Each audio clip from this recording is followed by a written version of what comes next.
Hey everybody, we're here. Hi everyone. Greetings. Hi everyone. I am your friendly neighborhood Prax. Welcome to the channel. I use she/her pronouns, and I get to be your wonderful GM facilitator of chaos and encouraging of wonderful choices. Individual for this evening and or day. It's not evening. It's still only 1 o'clock. We don't know. I'm sure it's evening somewhere because that's time zones. It's always 5 o'clock somewhere. That's not what I said. Although, never And mind. Just thinking about it. And then we have my wonderful guest slash player slash wonderful friend, Trooper. Hey, Trooper, introduce yourself to the people at home if they don't know who you are. They don't know who I am. I don't know what they're doing. Okay, there. I just want to be a little bit taller in my chair. I'm Trooper SJP, and I am the secret guest for today. Although I suppose it's not technically a secret at the moment or anymore. But Prax is making a game, Tennessee Williams and Trolls, and I'm going to be in it. We're not Wait, calling it what? that. We're not calling it that. Well, I'm calling it that. It's not this name though. But No, like, no. I went all cool and meta and thought provoking. okay, mazes in Karshma colors. That's another one that we could do right there. Uh, Those are all systems with very different mechanics than we're using. well, well, Mazes and Monsters was really a TV movie saying that D&D was bad and dangerous with Tom Hanks in an embarrassing 1980s way. We can't all pick all good projects all the time. Even Tom Hanks. That is fair. He was also very young, though. You know, I'm Yeah, sure he it's didn't like have those many choices. yes. So we are and Hawkeye, yeah, Hawkeye, I managed to even surprise you of what we were going to do today. No, but we have the wonderful Trooper, and if you've been following along with these game dev streams, I've been combining Chronicle system with Pendragon and creating all of the stuff behind the scenes to do this, to create a Southern Gothic urban fantasy that will span from 1945 to 2000 and three generations of families living of this post-war subdivision in Savannah, Georgia. We are affectionately calling Carousel Court. And yes, eventually we'll be getting to the NPC houses, but the wonderful Trooper is here to help me to do some stuff and do some fun things. So, first thing we should talk about is tone for this game. Mm, love it. And it is, as I've told my people that are going to be playing, my wonderful, fabulous players, we are taking Dark Shadows, the original soap opera, not the thing that pretended to be a movie. I never watched that. You did not miss anything. I did not suspect that I did. Mm. I may have been stuck watching it on like it was like a plane trip, and it was what was it playing, and it was like I'm going to put my headphones in and ignore this existence. But with families and some interesting changes to some historical developments. But the short bill is let's open this because it'll be easier to do it this way for me.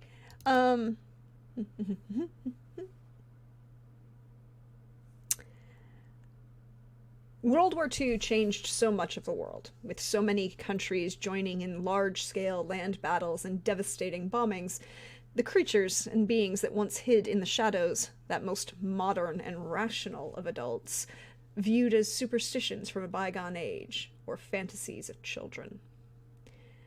Those were forced into the light. The world knows that humans aren't the only beings on the planet, and now they must learn to live together. Carousel Court is a brand new subdivision, built on the former lands of a small plantation on the edge of the city of Savannah, Georgia. These homes are perfect for new families just starting out, for our boys coming home from the war and looking to start fresh. Wonderfully diverse in their construction. We have new built models for bungalows, some older craftsman style, and few gorgeous Queen Anne Victorians. And all within easy walking distance of local elementary schools and the country club. So, a world in which supernatural creatures are, well, as a certain property once said, out of the coffin. Yeah, it was a thing. I like it when things just fall into your lap. You know what I mean? Like I like that very much. I'm glad. I'm glad. But now I get to turn it over to you. So here we are going to start building this house that Trooper's character is a part of. And each of the players are going to have their own houses in this subdivision. And by house, I mean family lineage. They'll also get a house. Hopefully, they will even own that house, depending on how much money they end up with, you know, and not just renting. That'd be bad. That'd be bad. So, we're going to start. Where do we want to start, just diving straight into house building, or is there something you want to consider with character choice, or do you want to have house building inform character choices? I want house building to inform character choices because I don't want to come up with a whole idea and then I was like, so yeah, my character is really going to be like J.R. Ewing, and then like I actually have no house, and also, you know what I mean? Like I want to roll the dice and then come up with the thing. Yeah, don't be like I'm J.R. Ewing, unless of course you're J.R. Ewing pretending that you actually have money and you're in hawk up to your eyeballs, and right, yes. That might have been an entire explanation for why he got shot, theoretically, according to some people, before we knew the actual reason why he got shot and who killed him. And everybody was waiting. That was an entire summer of waiting for that information. That was 3 long months. Whatever Trooper gets, don't allow him storage space. What? I want the storage space. How am I going to hide the bodies? Come on. That's all. Krellin spoilers. Shh. Well, They're thing is, theoretically, I suppose he did survive the shooting, but considering the fact that Bobby didn't die, maybe J.R. Ewing's been dead this whole time. We don't even know.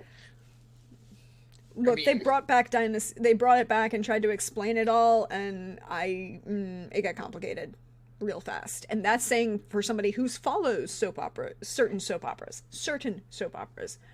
And that's the other thing, the other important informative point on this game is that this is old school soap opera styling.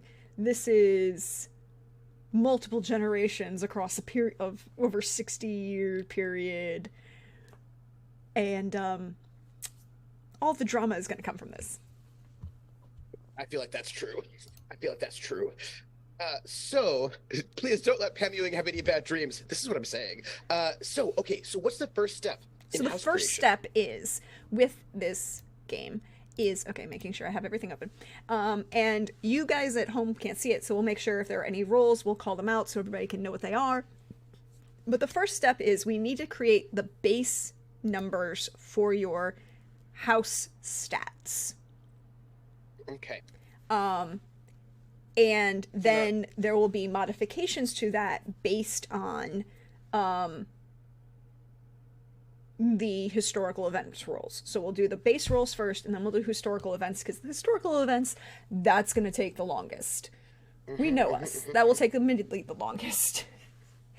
So we're going to go in order from, and the 6 or 7 stats that each house, 7 stats, I almost forgot the last one, that each house gets is your HOA rating, your influence, your wealth, your people, which is both family and any possible retainers you might have, the land, your family reputation, and then magic. How much magic does your family possess?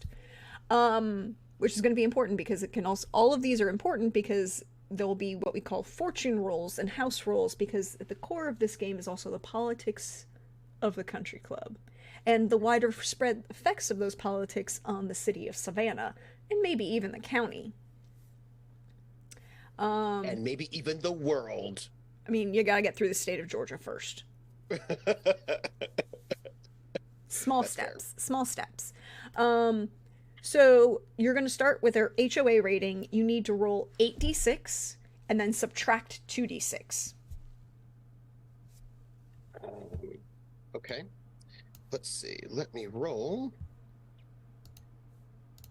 8d6 and then subtract 2d6. I believe this will work. Let me see if it did it. It did do it. So, 16. That's not bad, actually. 16 is your HOA rating. These will all be affected by other scores as we go. So a 16, you're in the 11 to 20 category. You have a little... Your home is a little well-loved, but that just adds character. You know, you might need to brush up that paint and, you know, possibly clean. It's vintage. It's vintage. Well, yes. Look, you can just call it vintage and then people think it's classier. And sometimes vintage just means old. But you know what I mean? It's you know, some work needs to happen. Maybe you need a little bit of work on the wood. Just gotta get a bit of a new paint. Yep. You know, little there's paint chipping, you know, you might need a new roof, but it's still serviceable. Yeah. You know that knob at the end of the stairs, right? You get the big the stair one. You have that little sort of like, and like it sometimes comes off, and you're like, I gotta put that back on. But it just. Yeah, I was like, eventually I'll remember to put some wood glue on that. It's not like it's broken or anything. It's it just. If you lift it, it comes off. So just don't. And I'll put wood glue on. I will. Exactly. We'll get there eventually. Yes. Yes. You know, as Hawkeye says, it's lived in. Exactly. It's lived in, it's aged, but it is not, you know, you're in the almost middle. Yeah. All right. So, so wait. I feel I should say this out loud since nobody else is seeing these tables, but I am. 2, 3, 4, 5, 6, 7. There are 8 categories, but I feel like there are functionally 7. 1, 2, 3, 7. 4, There should 5, only be 6, 7. 7, 8. Well, 8, right? Because 0 is 1. 1. Oh! 2, You meant 3, you 4, meant on 5, the individual. 6. I thought you were talking about the the stats. No. For the HOA rating, there are 8 levels, but 1 is 0, which I feel like you should just. I mean, I think you should count it, but which makes me I'm category 3 out of 8. 0, you don't want to be in, really. You don't want to be in 0. You don't want to be in 0. No. You don't want to be in 0. So I guess we should do that. Okay, so there's 0, then 1 to 10, 11 to 20, 21 to 30, 31 to 40, 41 to 50, and then 51 to 60, and 61 to 70. And when we do the historical events, that might raise or up or down things, depending on how things go. So and you have your own, and Trooper has his own spreadsheet, so he can update and keep all of these information correct for himself. But, so you've got your initial HOA rating. Let's do your influence. How influential is your family in this area of Savannah? Or maybe we might not know. We might be wider spread in certain areas than others. We'll find out. Am I doing the same roll? 8d6 minus 2d6? 8d6 minus 2d6. 26. Ooh, up a level. You know some folks, but you aren't a member of the club yet. All right, okay. I feel like, here's the thing. I just feel like it should be okay to tell them the text for the bottom and top level. Of each of them? Okay, so we should backtrack then. So the bottom position for the HOA rating is The 0 level for HOA is Wait, no, wait. Start with the top one first, though. oh, 'Cause I top feel one. like it's more exciting. Go, Yeah. Go top and then go bottom. top to the bottom. Okay, we'll go top to Yeah, bottom. yeah, Top for the HOA rating is the Garden Club Award is named for you. Your property was featured in Better Homes and Gardens magazine. yeah. Mm. And the bottom is take that car off them bricks. Your property's an eyesore. Y'all know this voice is gonna be here all week, right? So the top level for influence is y'all the kingmakers. No one gets elected here without your say so. Mm-hmm. And the bottom 0 is you're brand new, or your family was so scandalous that even 3 generations later, people still shun you. Terrible business, right? That one. Could be one or the other, you know. Yep. Next up is wealth. And the top of the wealth pyramid, we have decadent. You want it, you buy it, money is no object. And the bottom of the wealth pyramid is destitute, your family be penniless. Sorry, you might technically be taking a lot of money from the government. It's fine. A lot of people are. So now, if I'm doing my math correctly, the highest you can roll for initial is a 46, and the lowest would be 0. Right? Yes. Yes. Yeah. Well, 8d6. Yes. Minus Yes, 2. right, so yeah. Yeah. Right. So The like lowest you highest can would be roll is 0. You 46. can't roll below 0. And And that's then why. after that, things happen. Yeah.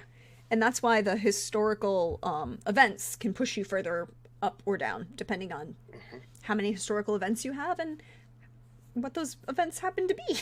We'll get to that. Okay. So for wealth. Yep. So right now I've got a family whose house is vintage and Lived in. and at 26 for wealth. Oh, sorry, for influence. Pardon me.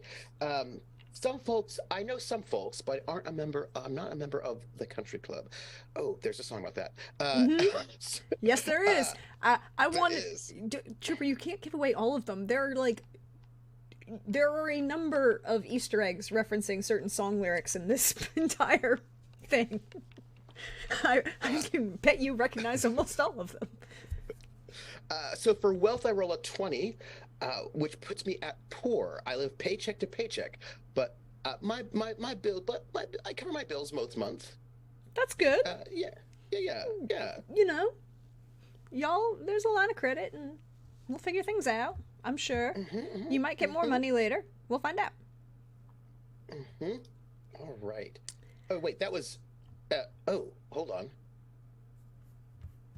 Sorry, I'm putting my numbers in the 1, 2, 3, 4 slightly wrong spots in my spreadsheet because starting resources. I was putting. There we go. Wait. 16. 26 and then 20. Okay, I'm ready.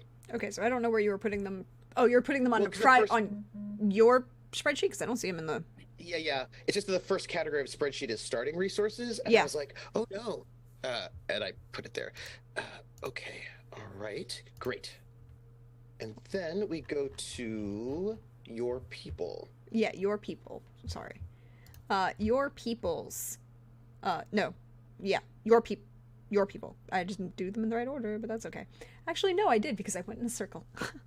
I am smart like that sometimes. Your people. Roll your 8d6 minus 2d6. I will do. Well, what are the top and the bottoms of your people? For the top of your peoples, your extended family, farm workers, and employees from your number of businesses across the city and the county. Not country, county. Does anything matter outside of the county, though? Possibly what's going on in Atlanta and the state capital. Or Maybe. Macon. Well, yes. Well, also, I mean, I think one should really worry about what's happening at the PTA.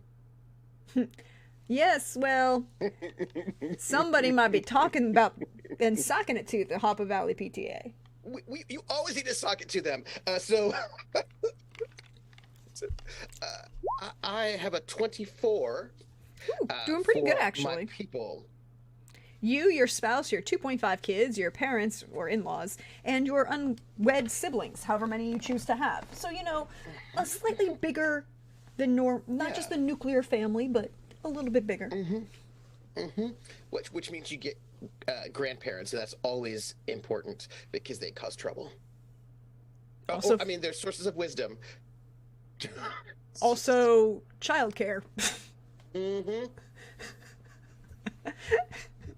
Sources of wisdom, childcare, and Don't start it at the gym now. Sock it to me. That was Curlin making a Richard Nixon reference yeah, well, from Levin. That was that. I see you. I see you. oh, and we should tell them Land. that the Oh zero yeah, rank on your people is just you, single life. It just you. just you. Yeah. Mm. Um. Um, land. Yep. Land. The top of the land pyramid is you own a plantation in the country, you're a large house, and a number of retail properties in the city. Hmm. So you But have your what's zero? plantation and your house in the city and a number of other properties around the city for business purposes. Right. But what if you have a zero? Oh, if you have a zero, oh, you rent. You don't even own the house you live in. Oh, well, that's embarrassingly sad. Let's see. Where am I at? I'm at 28? 28. You own your house and some land in the country. Keep an eye on that balloon payment at all times. Makes sense. It means I got a bit more land than I can afford at the moment, or the costs are higher. hmm hmm It's that problem with just owning farmland and living in the city that you can't always guarantee that you're gonna be working at. hmm hmm The Depression was a problem for agrarian societies. Well, kind of for everybody. You know what I mean? Yeah, Like, but it was really bad yeah, for everybody, and then it was kind of worse yeah. in some places. Um, it wasn't good. It was there was a reason why they called it the depression, not the like feel bad, yo, because like or like the mellow depression. They didn't call it that. The Uh, melancholic period. the melancholic. Yeah, no, they didn't call it that. The bummer, the great bummer. They didn't call it that either. No, I mean that was the 1980s economic downturn. Okay, so we are at reputation. Yes, indeed. So the top of the reputation pyramid, paragons and trendsetters. None of the church ladies have ever had a bad word to say about you, your family, and always talk about your good deeds. Hmm, that's nice.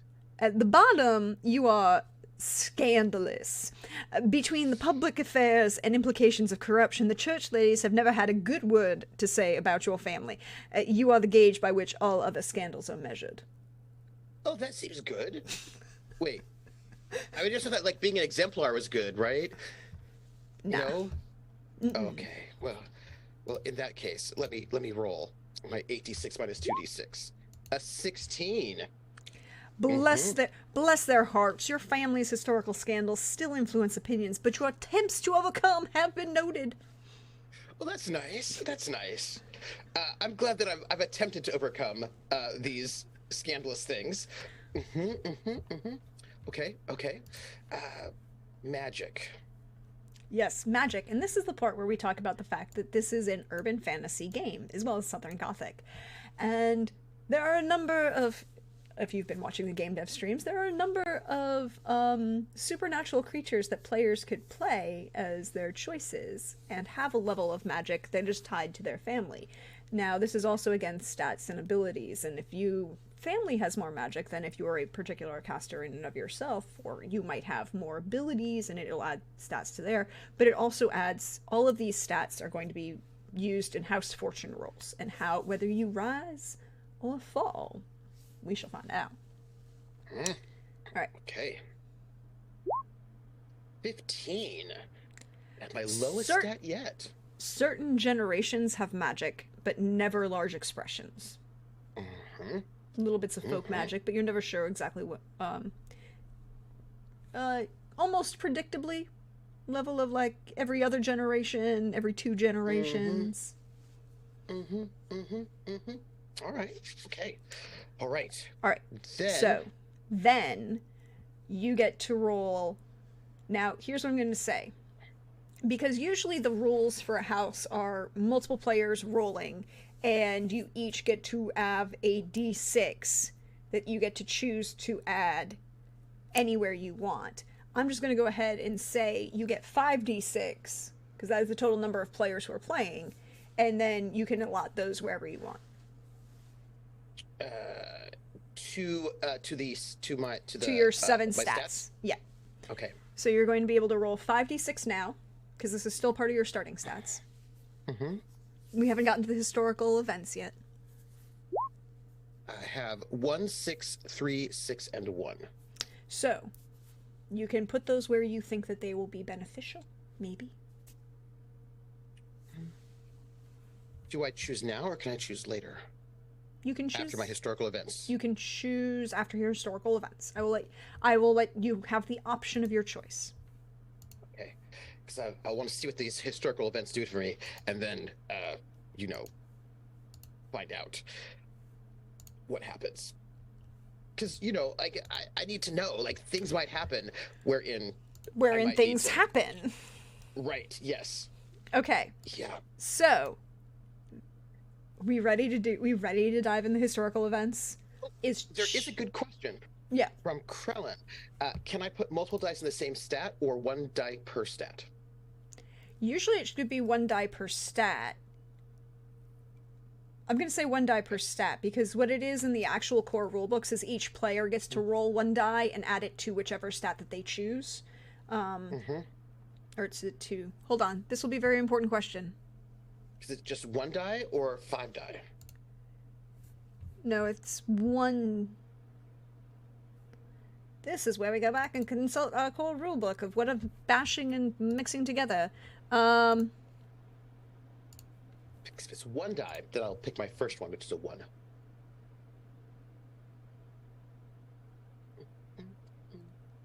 Okay, no. So each player gets to modify the values by rolling 1d6 and adding it. So each player would modify each value by 1d6. And I'm saying you're getting a total of 5d6. So actually no, we should change that. Thank you, Krellin. You're being very helpful. We should go ahead and change that and just tell you get to modify each stat by 1d6. So roll 2 more, and then you can choose 1 die to allot to each. 4 and a 6. Oh, so you got 3 6s in there. That's actually pretty good. And 2 1s, which good offsetting.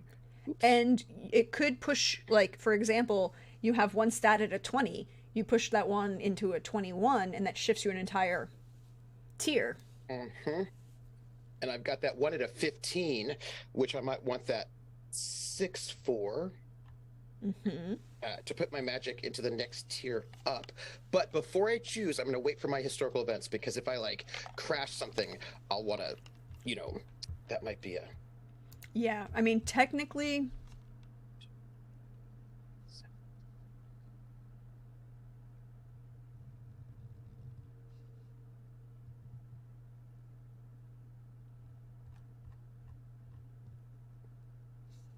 Technically? Yeah. Okay. So, yeah, they say to do that initial modification before the historical event modification, because the historical events might push things up and down again. But right, I'm saying for me it makes sense of this is your last bastion, and you can you can hold those, and we'll after your. So the next thing is to determine exactly how many historical events you are going to have. Atomic has an interesting question. Atomic says, for character design purposes, do the rolls have to be positive, or could you lower a stat by that number if you wished? Is Since it they're all modified? since these modifiers are all positive, there are modifiers that are in the historical events that are negative. Um, like if you have a doom, because these are going to be like, and I can understand for like people who want to roleplay reasons, want to have lesser fortunes or whatever, you can kind of do that. But at the same time, the mathematical reasons, these are all positives. hmm Got it. Okay. So I'm gonna roll 3d6 6 plus 1. You're going to roll plus 1. 3d6 plus. Technically, it's just 3d6, but it's actually 3d6 plus 1 because everyone gets the first. There's a timeline of events. Welcome in, Schmelza. So there's a timeline of events that are.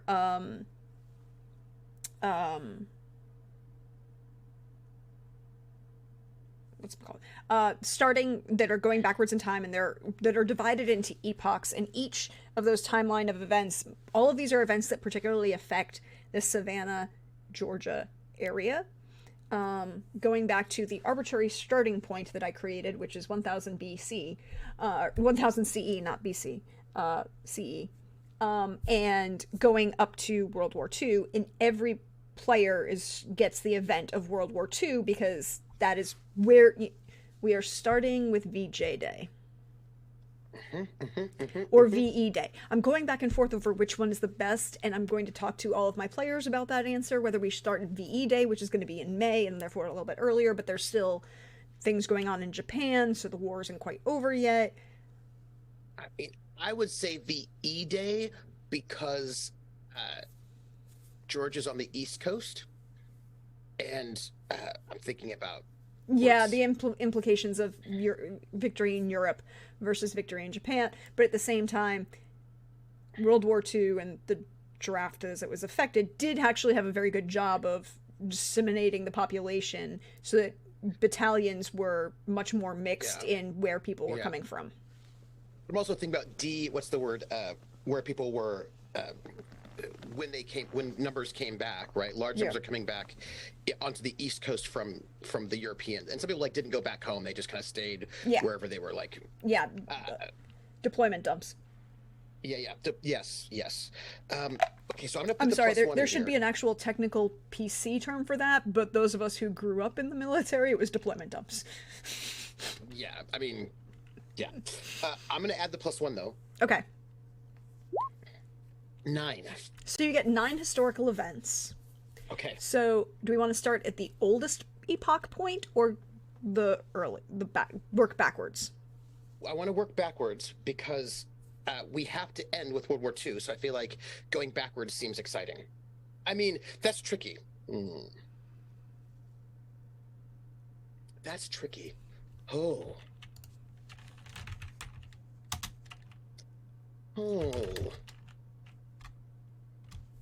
Oh no! This is actually very difficult. This might be one of the most difficult choices I've had to face because you have to think about this in terms of, like, conceptually, like what works better, right? Okay, so my initial thought was you go backwards because you start with World War II and then you know how many choices you have left to go backwards. So, like, going backwards is easier in terms of like picking locations, but then it tells your story in reverse, which is not how we normally tell stories, but I think I want to try it out. Maybe a different player will do a different direction, but I want to try it this way to see what it's like, and then you'll know, because I bet other people will go forward, and then you'll see the difference. I mean, like, I can see it going back in either way, because each event is going to allow you, each epoch, you roll to determine the type of event that you will have, and that will determine modifications to certain stats. There's a whole chart and a table, and it's very pretty. So first, but I do like telling the story backwards, and I like that idea. Yeah, let's do that. So we know where we know where we are now. Right? So like what, 45 is when we're starting the game? 1945 is the start point for the game. So the epoch event is going to be World War II, starting 1941 to 1945. So that event, sometime during the war, there's an event that affects your family's fortunes, and you get to roll. Okay, I actually think I like the idea of backwards because I know where I'm going, right? Like I know that I had something scandalous happen in the past, right? So like I have these sort of backwards looking goals, right, in terms of those events in my mind in terms of narrating what those events mean. So I like going backwards. I know where I'm at right now, so it makes sense for me to see, yes, Yeah, not where I I mean, started, but like, but I see it in my mind well, that was your starting. But those are conceptually. your starting stats because they're going to be affected. So, well, Yes, there could also be, but you we'll see what happens. yes, Um, yes. so your now you roll just straight 3d6. So the Okay. first 3d6 plus 1 was to determine the number of epochs you were going to have. Now the straight number of 3d6 is going to tell you what type of event it's going to be, and I can't wait. And Okay. each time we get a new epoch, I'm going to give people our little snippet of what epoch that is. Mm. Oh, now Josh asks, would it be helpful to contextually flip-flop, like in microscope, between? Hmm. I'm gonna roll my World War II. See what happens in World War II. Yeah, but you can't assign things unlike in Yeah. microscope. It's you're Oh, going we're that's going to true. pick a direction, and whatever you roll is that event for this direction. Invasion revolt. Yeah, that's actually makes sense because it's the war. I Mm-hmm, have to. mm-hmm. I renamed some of this actually, and I apparently didn't save it on this one. I'll fix it. It's not. Think of it less like an invasion or a revolt, and think about it as the effects of war on your property. Mm-hmm. And if, for example, you happen to be stationed overseas and you can't Mm-hmm. maintain that piece of Mm-hmm. land in the country, you know, there Mm-hmm. might be, Mm-hmm. particularly during the early years of the war and the Depression, you might have a bunch of Mm-hmm. squatters living on there. You might have some Mm-hmm. people doing some minor looting, you know. Mm-hmm. So you take a minus 1d6 to HOA rating, wealth, your people, and then a minus 2d6 to reputation. Okay. So, I'm going to, I've got some thoughts, right? Because I want to, everybody who's watching this right now, I want to note each one and I'm going to think about what that might mean. And I'm going to see where I can write this down. So, my first one is to HOA rating. Yep, minus 1d6. I subtract one, So you don't shift anywhere. which I don't shift anywhere. So, we'll keep that in mind. Let me write this down. I'm going to, where do I want to write this down? I'm going to write this down. I'm going to do this. This is what I'm going to Like do. I'm going to I put, don't see any of your edits. So you gave me a, I'm working on the on the Excel spreadsheet. yeah, I know, but I don't see any of the like I see what I put in there, but I don't see anything that you put in there. Hold on. Let me see. Like, can you see if I do this? No. Hold on. Let me go to the copy link.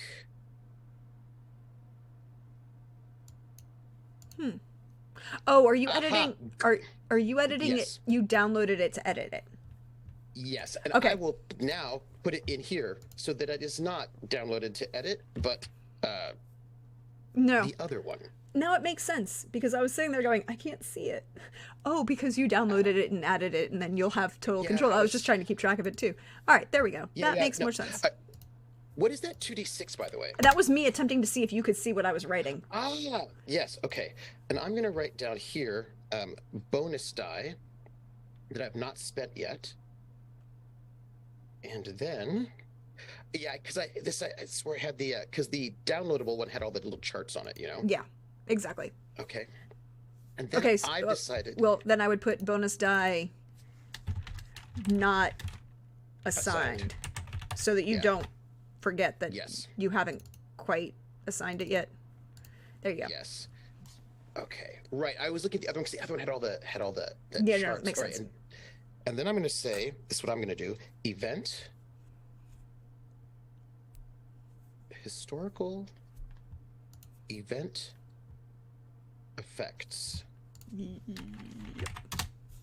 then I'm going to say World War II, And then what I have is uh, uh, uh, uh, it's Invasion Revolt. And I get a -1 on my, let me come over here, chart. I get a -1 on my HOA. Mm-hmm.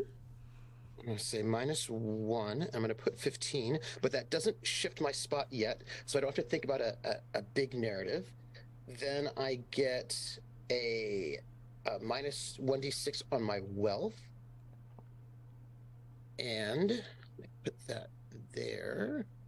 And this here. Another -1 on my wealth, which actually does, no, it doesn't bump me down because I'm already at that one level. Mm-hmm. I'm still on that one level. So far the war has not been, Invasion Revolt, says Atomica says, could also be that a lot of your workers who went to war didn't come back. So your staff are really green. Yeah, absolutely. Or because it's during the war, right? Like Mm-hmm. your employees have started to leave, and now you're trying to address and accommodate the fact that you still need to maintain production, but you're losing staff. Yeah, or that or yeah, they got drafted. A -6 to my people. So that really sounds like I lost a lot of people in the war. Like, you might lose a bunch of your siblings. Or we'll find out how many you had before you ended, because Yes. right now you are just your parent, So I went from 24, now I'm down to 18. Yeah, you drop a whole level. Yeah, I dropped a whole level. So I kind of feel like a bunch of people died in the war, is what that seems like to me. Sounds like you lost a bunch of siblings in the war. Mm-hmm. And then -2d6 for reputation. And that will be... Oh no, the Solomon Brothers. Let's see, 2d6. -7. So my reputation goes down to an 11. I'm still in that category, but hard times in the war. -7. Oh no, I go down a level. What? What? So my reputation was a 16, and now it's a 9. Oh yeah, now you at the not quite bottom level. Yes, the nine in reputation puts you at one of my favorites. Where is it? It's down here. You a little on the trashy side. Mm-hmm. So I'm going to think that, yeah, I think that the war did not do well for my family. Like, we did not weather the well. I think it was a lot of... See, okay, now I have an interesting question, because if you were going backwards and if you roll positives and these go up, that's not going to be the same thing, right? I think we have to do it. I think we have to do it in descending order. Let's see. Let me do it. I'm going to reverse those. I suppose that's true. Like, we don't have to think. We just have to switch with what the cause of these events is, because you're gonna, if you have positives on that, like, it's a lot harder to conceptualize, I think. What do you think? For me, what I'm thinking is that it is about choice of epochs. Yeah. Right. So I think that here's the tension in my mind. Choosing epochs is easier backwards. Justifying effects is easier forwards. But you're not choosing epochs. You're just going in chronological order of what they are. You don't get to pick them. Which is why going backwards is easier.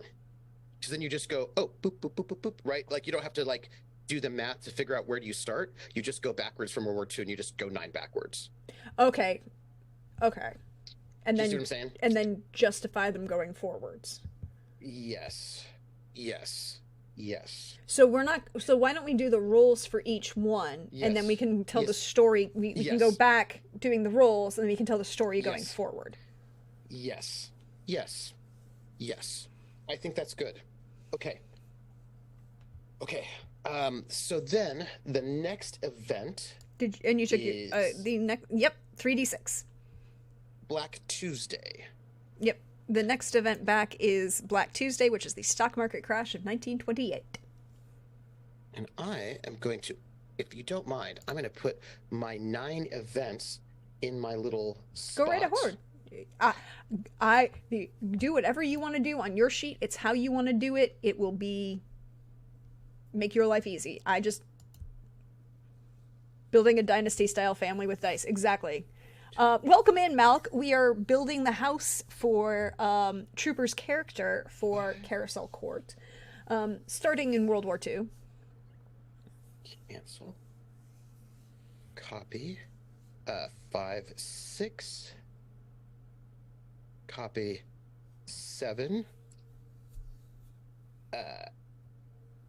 Copy. 8.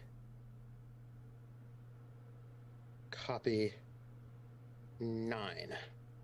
1, 2, 3, 4, 5, 6, 7, 8, 9.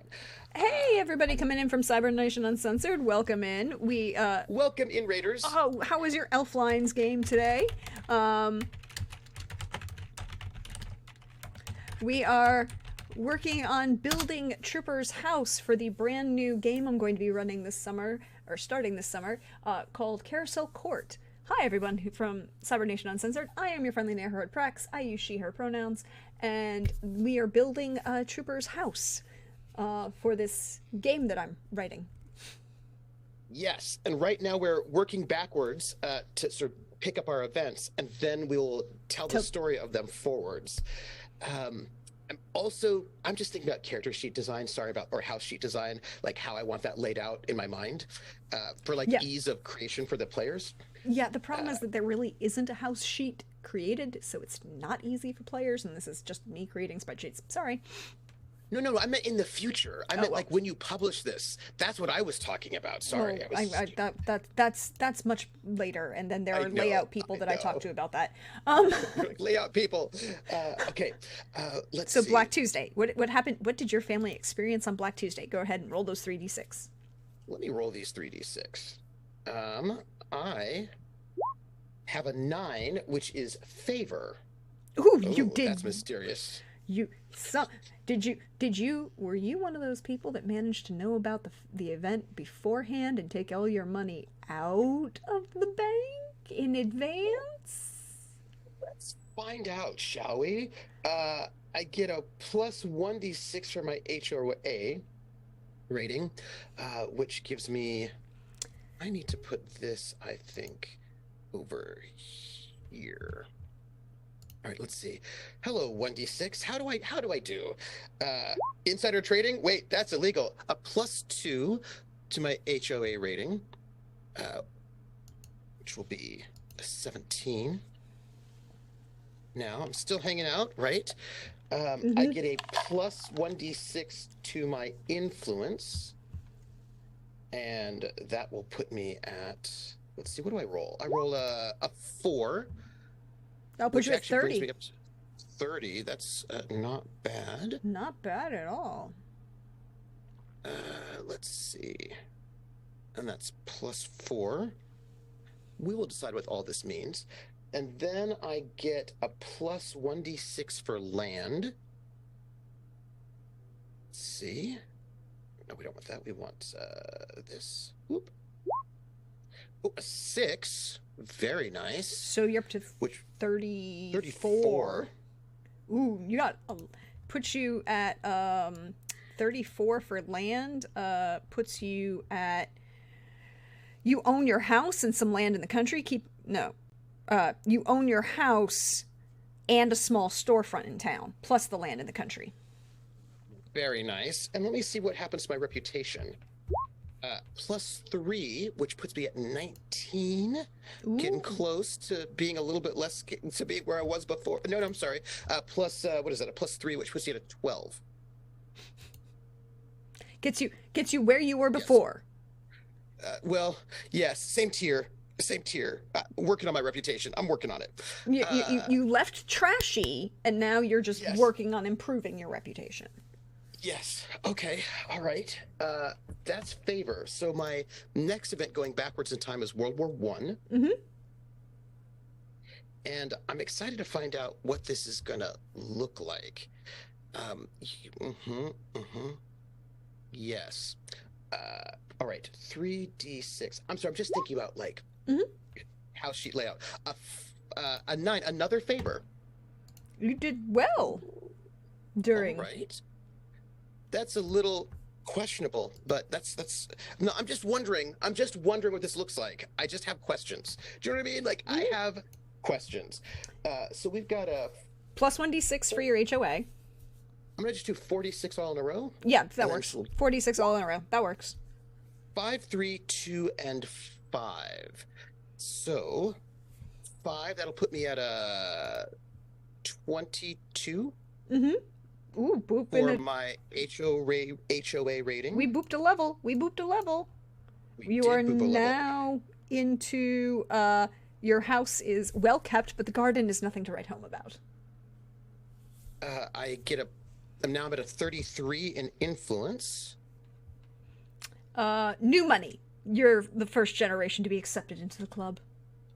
Oh, very nice. I'm at a 36 for my land, same category. Mm-hmm. And I'm now at a 17 for my reputation. Okay. 17 reputation. You're still in the same category. Still in the same category. Okay, okay. All right. Sea Islands Hurricane is my next event.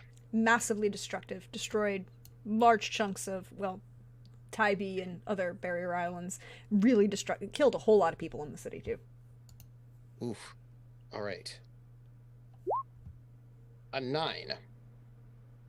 Another favor. Huh? Well, I'm feeling good about that. 4 again. 2, 4, 2, 4. So the 2's that 24 for my HR Yeah. rating. Same. 4, that puts me at 37.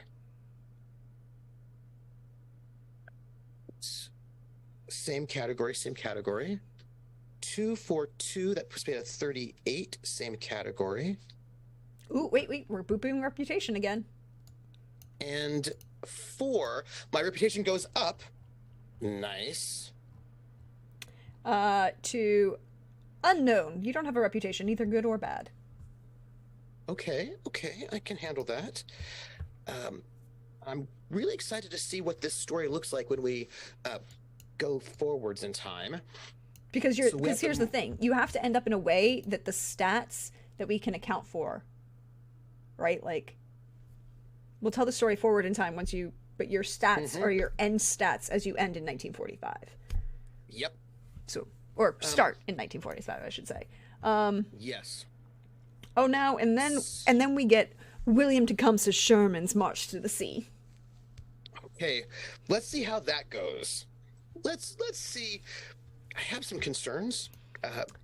There were historical changes in this game to allow for certain events, but historically speaking, Sherman didn't burn Savannah, mostly because he wasn't the actual.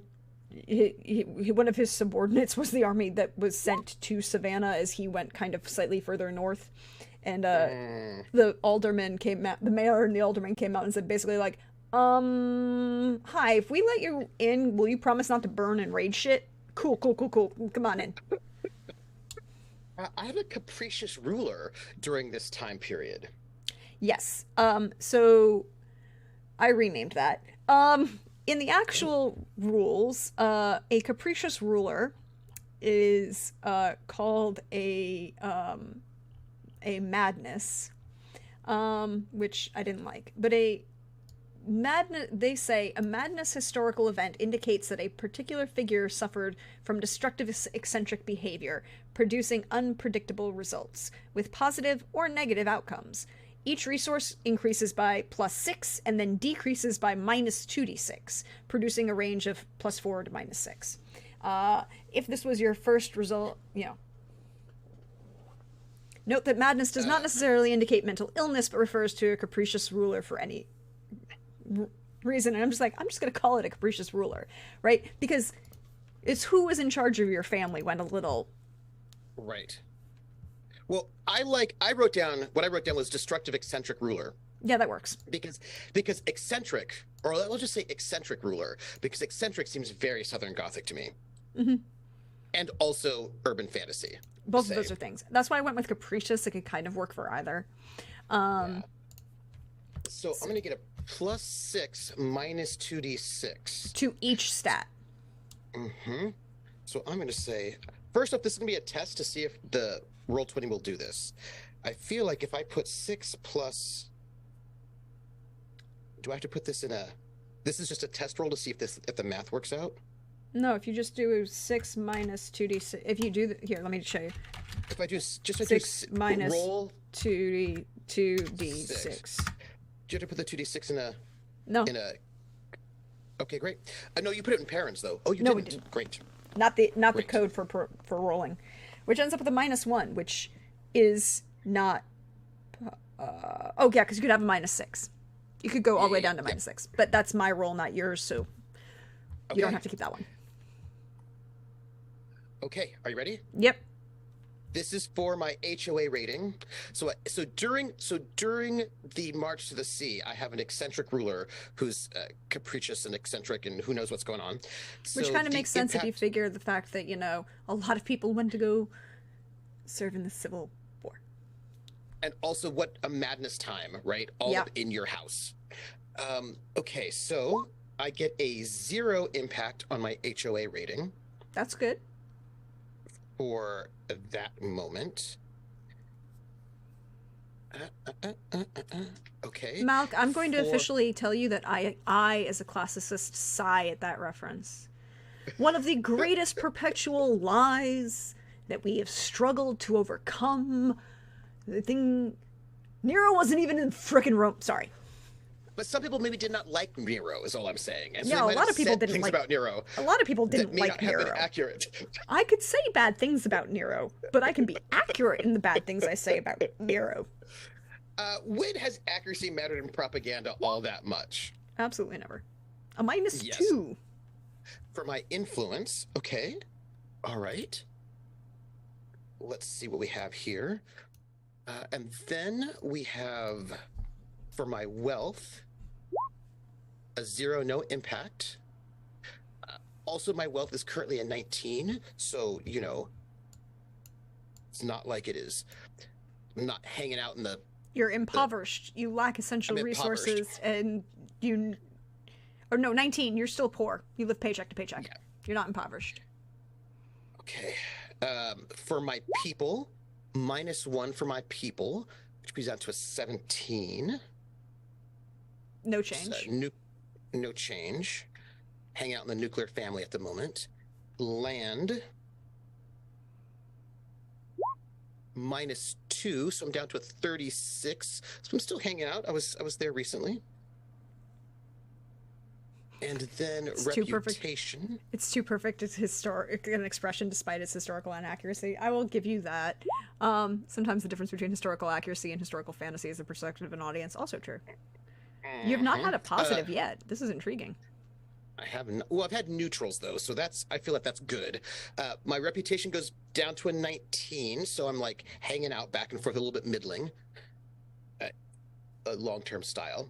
And then for my magic, a -2, so my magic goes down to a 13. No change then. No change So- in terms of category.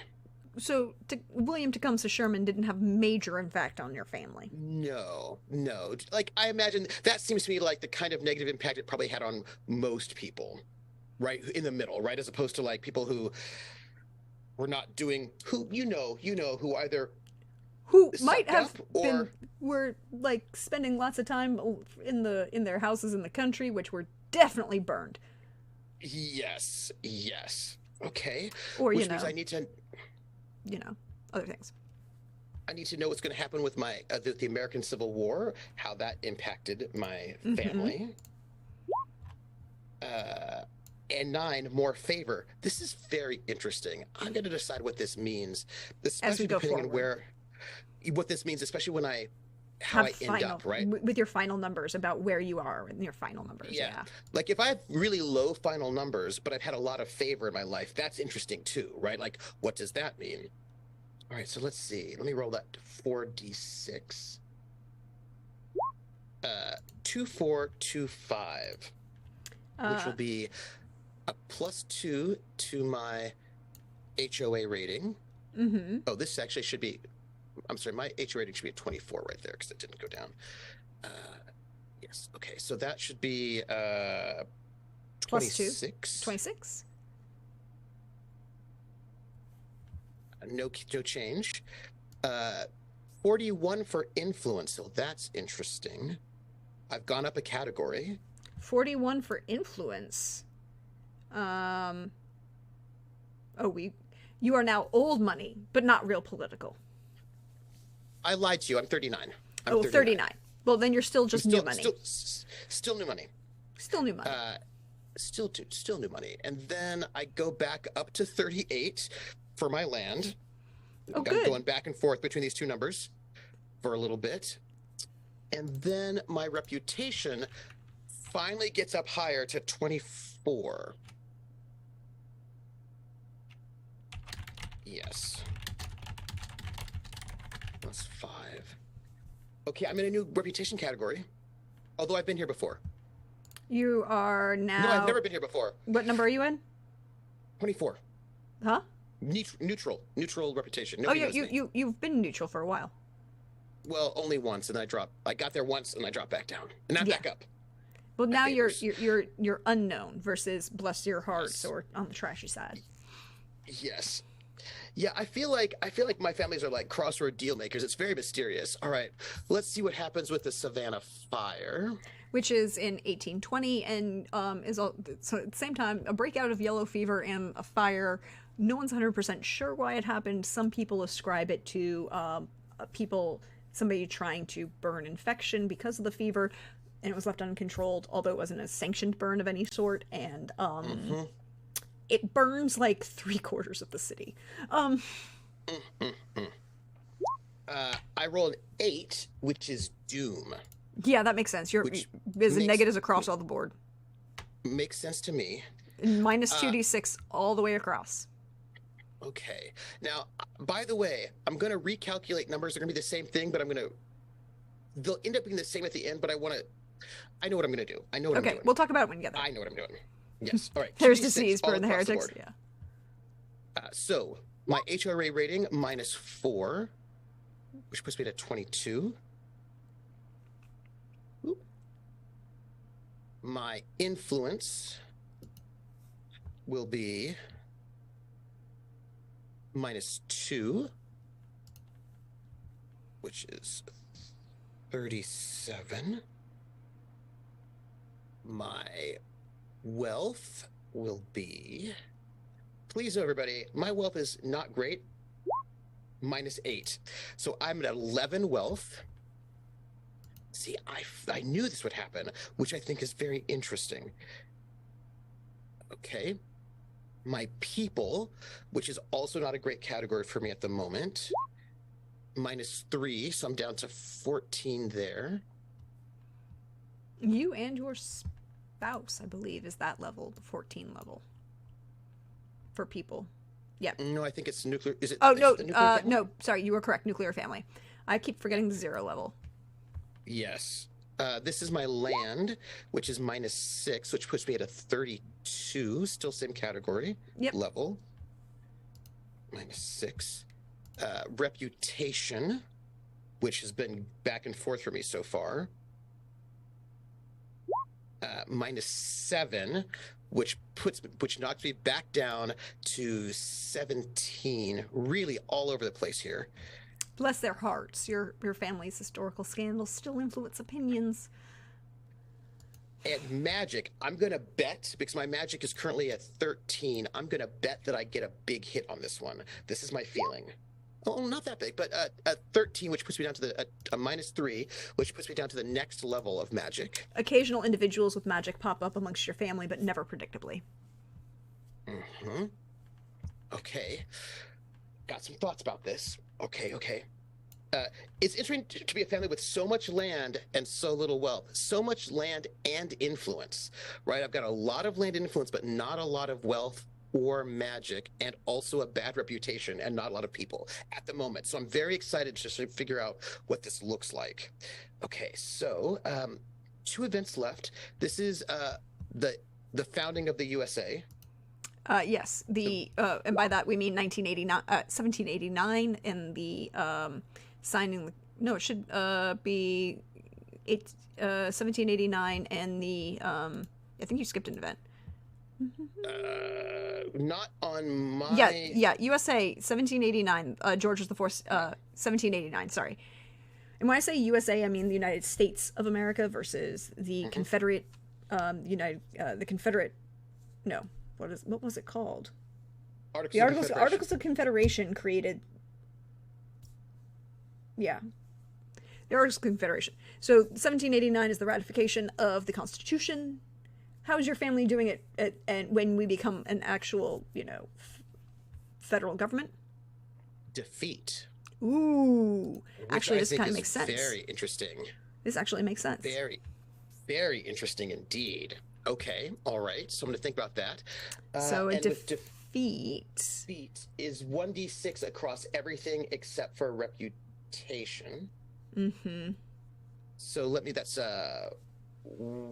see, 1, 2, 3, 4, 5, 6. Let me roll 66 and see where that puts me. Roll 6d6. All right, minus 1, 4, 1, 4, 5, 1. So that'll be 21 for my HOA rating. 33, still doing well for influence. For influence. 10 for wealth, which puts me the next lower category.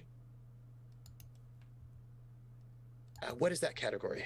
For wealth, I'm at 10 now. you are at 10 for wealth, which means you are impoverished. Your family lacks essential resources and you know how to use food stamps. And now I'm at 10 for my people, which is the next lowest category, which is You and your spouse. just me and my spouse. That's very interesting. And then minus 5 for land, which puts me down to 27. You own your house, some land in the country, and you're keeping an eye on that balloon payment at all times.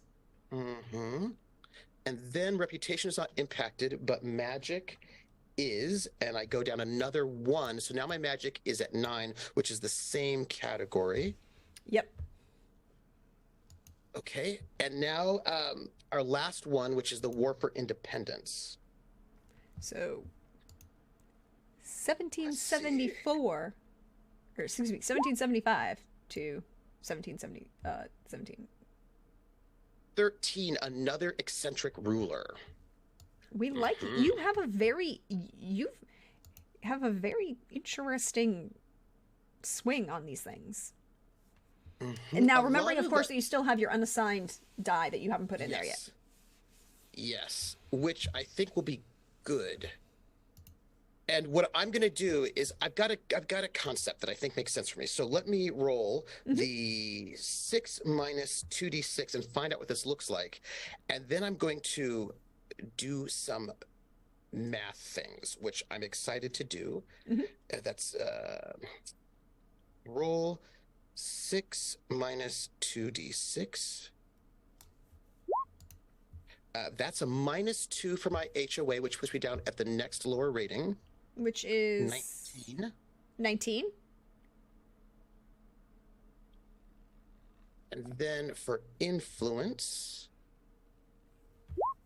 minus 3, which puts me at 30, which is the next lower rating for influence. So now we're back to the points where you started, right? Like you're a little well loved, but just adds character. You know some folks, but you aren't a member of the club. My wealth is currently at 10. Rolling this capricious ruler, plus 1, my very first plus 1, which puts me at the next. You're back rating. to poor. You live in paycheck to paycheck. And then we've got 0 for my people. As in zero change? 0 change. So it's just you and your spouse still.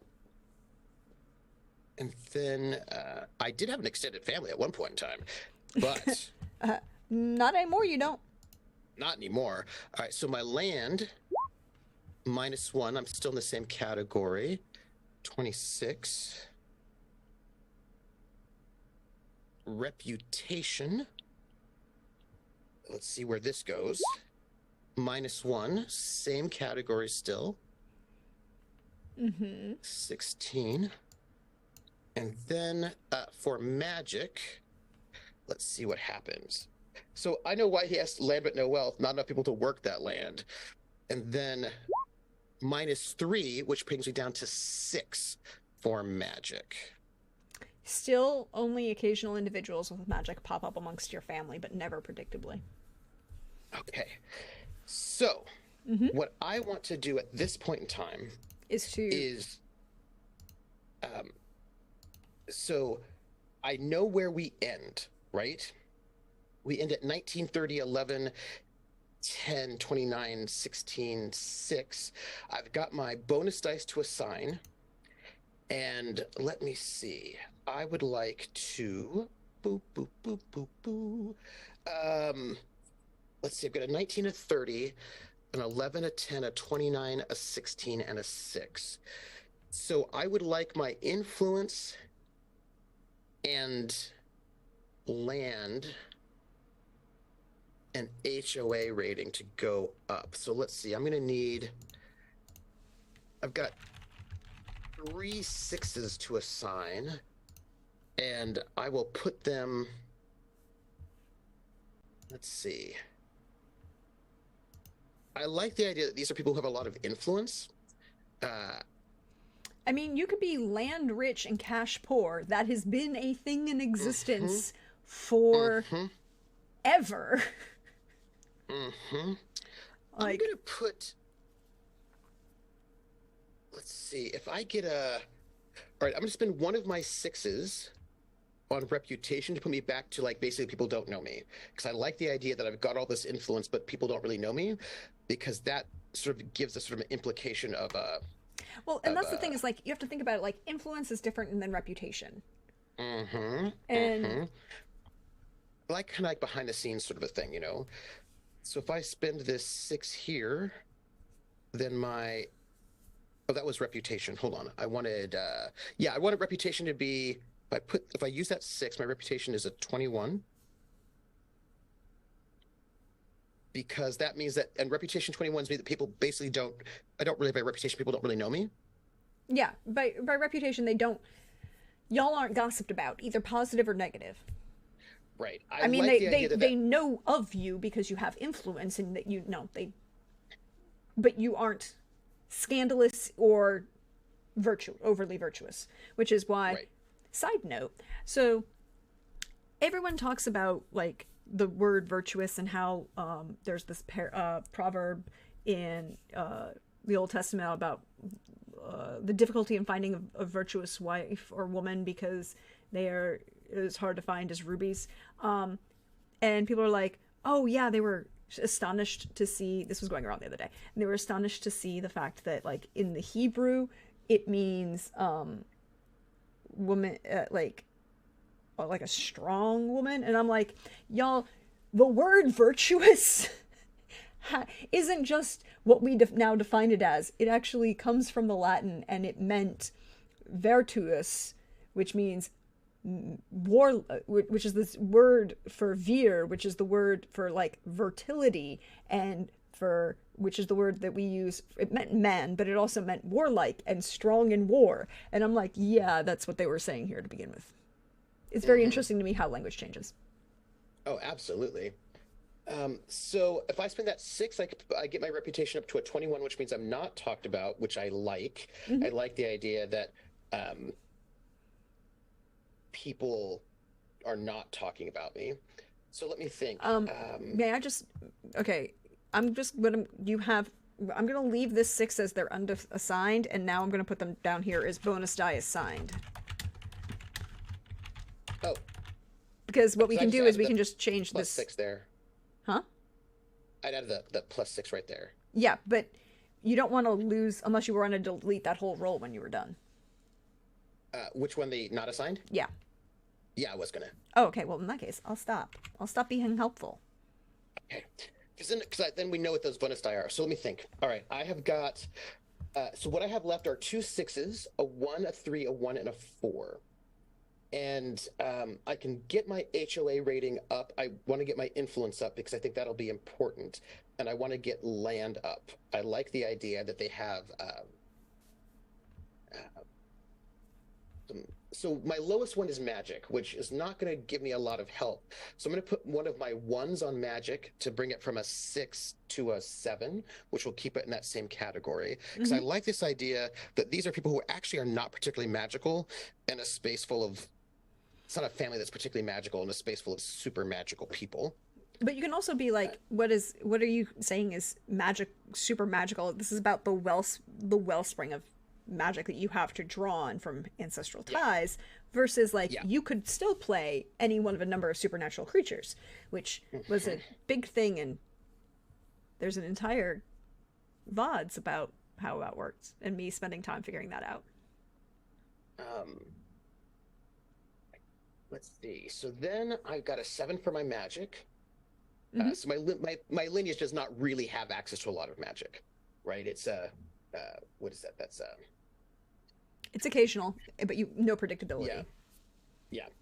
It's it's one of the what did I say? It's the actual phrasing is occasional individuals the magic pop up amongst your family, but never predictably. So it's that level of no one knows when it will happen within generations, but it happens frequently enough that nobody is shocked, like and shocked in like a negative way, like, oh my god, where did this come from, you know. And my understanding is that magic is like the defense of your house, like Yes. it's your defense stat. It's your defense stat. So this is really good. So absolutely like super low defense, like some of the lowest you can get, which means you do not want people thinking about you, right? So you want your reputation to be kind of like neutral. So if it's too big, people might target you. If it's too low, people might target you. So kind of like a hanging out in neutral spaces. Let's go with for I think we'll go with an ending stat of, let's see. We could go, I'm looking at the things that will have the most impact. I have a 1, a 6, a 3, a 6, and a 4. If I take my land up, well, let's see, what will not have an impact? Right now, wealth will not have nothing that I put on wealth will have a big impact. So I'll put one of my other +1s on wealth, bringing me to a 12. And then, so basically, great. And then let's see, I would like to, now I've got a 6, a 3, a 6, and a 4. Anything I do with those are going to up a level. So let's have the +3 go to my people, bringing that to a 13, because I kind of like, I've got some ideas going on here. So with your people at a 13, you are back to you and your nuclear family. Right. I used to have more folks, but no longer. And then let's go with, I've got a 6, 6, and a 4. Let's go with the HOA rating +4, which puts that at 23. Which puts you back to that well-kept, but the garden's nothing to write home about. And then the influence, so that was a +4. The influence will be, I'm going to put the influence, give the +6 to the influence and land. So the influence will now be 36. So You're back to being new money. And land will be at 35. And that will put you at you own your house, some land in the country, and a small storefront in town, kind of thing. Yes. Okay. So now what I want to do, I know where I end, Mm-hmm. right? I want to um, reverse the math. The math will stay like I want to. I know what I'm doing. I got it. So what I'm going to do now is. I understand you. I understand what you're gonna do. Thank you. I know what I'm going to do. I know what I'm going to do because I want to. I'm going to make a copy. Copy. And then I'm going to tell you all what it looks like. So historical events, I'm going to, I know what I end. And then this is my end.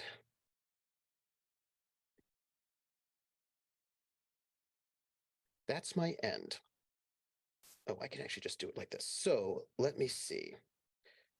I'm going to move. Can I just do this? Oh, I can. Excellent. All right, everybody, I'm moving things in a slightly different order. I'm putting them forward to back. Mm-hmm. And then, I'm going to just uh, make sure the math makes sense. And then I'm going to see what it looks like and then what story that tells. So, okay. This is where we ended. Let me do the math. So if I started at 24 plus 4, that was a 19. Oops. And then minus 1 is an 18. Plus 2 is a 20. Plus 5 is a 25.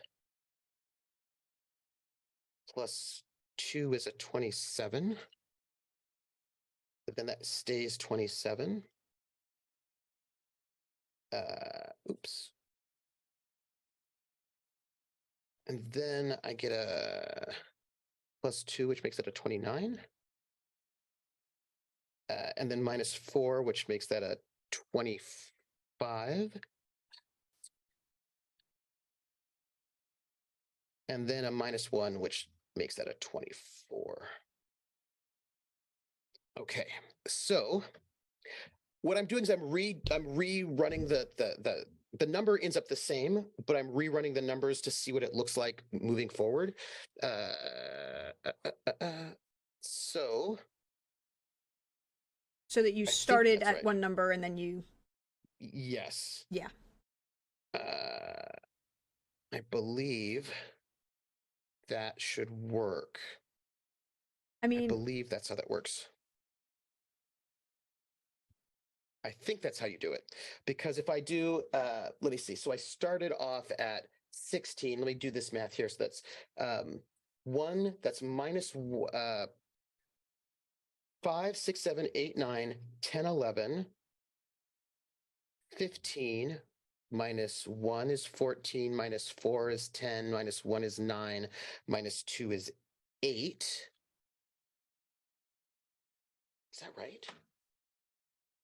I don't Started at think it is. Let me think. So I had so I ended the 23. That's how I end, right? Mm-hmm. And if World War II, what World War II is gave a minus 1 to that roll, Mm-hmm. right? So that puts me at a 20. Let's see, we'll do it this way, 22. Okay, I see what you're trying. I see what I see what you're trying to do. Um, I don't think you need to do it, but I see what you're trying to do. Yeah. Which means then that would make that a 24. That makes that a 31. That makes that a 33. I think that's how you do it, right? 33. Yeah. That makes that 35. So That basically, what makes you're that a 31. You're shifting where your starting number was Yes, versus where your final number was. right. Because I want to find out what my starting number was historically, if that Yeah, makes any like yeah, sense. because what you did is you took all of the values, because this is, and see, this is where the math is going to be different, because if you go in the proper order, then the starting values have Yes, different meaning. yes, yes, Because if we did this yes, in the way the book recommends, where you have those starting numbers, and then you roll the orders in historical order, you don't do this backwards math. And yes, this changes what your starting numbers actually are then. yes. But the thing is, It doesn't change the final number. it doesn't change the final number. So I'm basically trying to figure out what my starting number would have been in reverse, if that makes any sense. Hmm. So think I think that does it, right? Is that the way that that happens? I mean, not really, because look at, like, compare it to what you actually rolled, right? Mm-hmm. Mm-hmm. If you look at what you actually rolled, your rolling starting number was a 16. Mm-hmm. And then your starting number, if you flip it, goes to a 28. Okay. Yes, because I think in reverse, right, it would have been, well, let me see. Um, because that was sort of our ending number, right? Our 16, 26, 20, 24, 28, 16, 15 was sort of our ending number. No, those are But your what happens? those are your base numbers that you start with, and then roll the events on. Like, I think we don't I don't try and backtrack it, because what you need to do is put here, where in this row here is those starting Mhm. numbers. You need to get to those starting numbers, are where you started.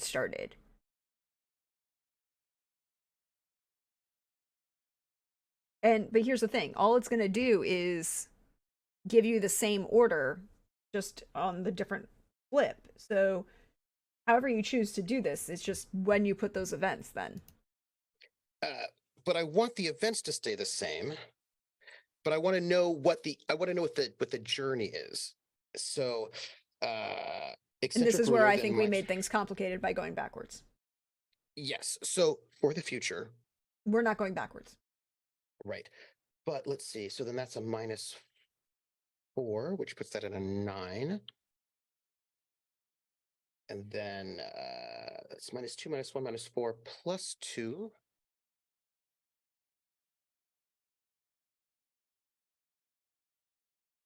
And then that stays 11. And then 13. And then +5 is Well, 18. while you do math, I'm going to answer Please do. Krellin's question that Krellin asked earlier, and I agree with both Atomica and Any Geek and everyone else who's saying that if it wasn't complicated, it wouldn't be Trooper.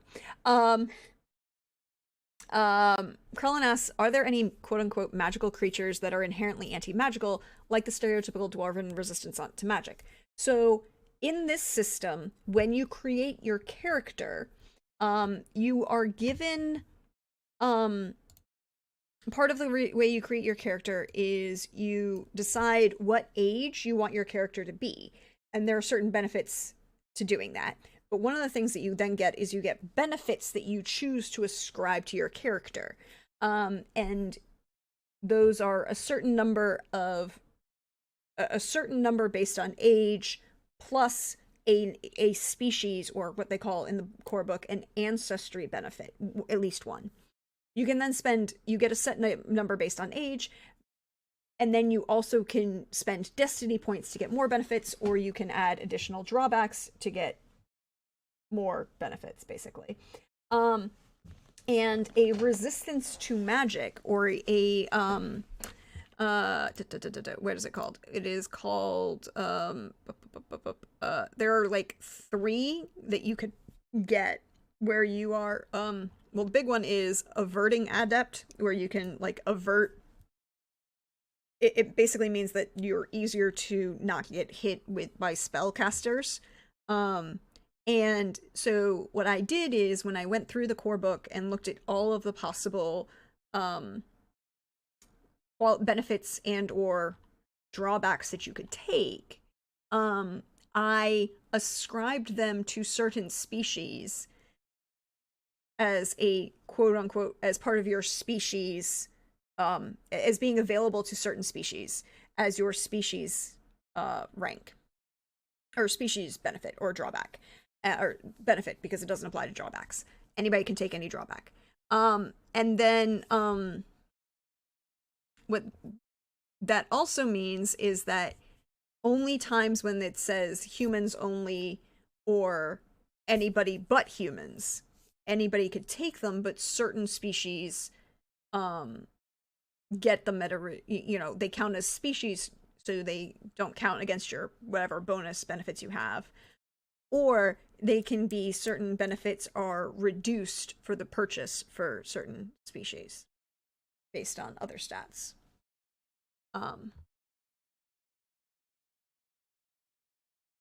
I have got my process, and I'm very excited now. Okay, but I missed this. That's -3, -4, -2. Keep going. +4, -2, +4, +3. Because I want this now. If I did not care about narrative, I wouldn't worry about this, but I do care about narrative. And that's the thing, is like, this is a game at its core. Both of these systems are systems that are truly about narrative, right? Like, they are both about narrative over a long period of time. We're taking the generational mechanics from Pendragon, and I'm combining with the house mechanics and character running mechanics of the Chronicle system. And both of these are systems that are about narrative over the course of time, and like how the fortunes of an individual house or lineage or whatever you want to call it change over time. Mm-hmm. And these are very important. And then that'll be a 27. So now tell me what you were thinking about in terms of putting these two systems together. You've used Sword Chronicles before. Yes. But I don't know if you've used Pendragon before. I have played Pendragon. I've played Pendragon before. I have not used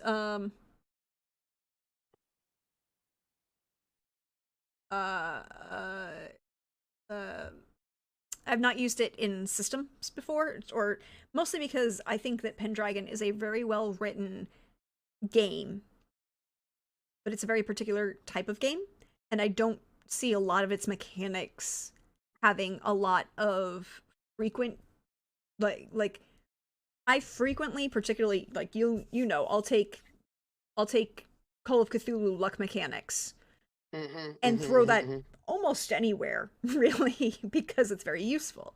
I'll do a lot of interlock mechanics I'll put into other games. I don't usually put a lot of D&D mechanics into other games because I think that D&D is a very particular type of game that it doesn't blend well with others.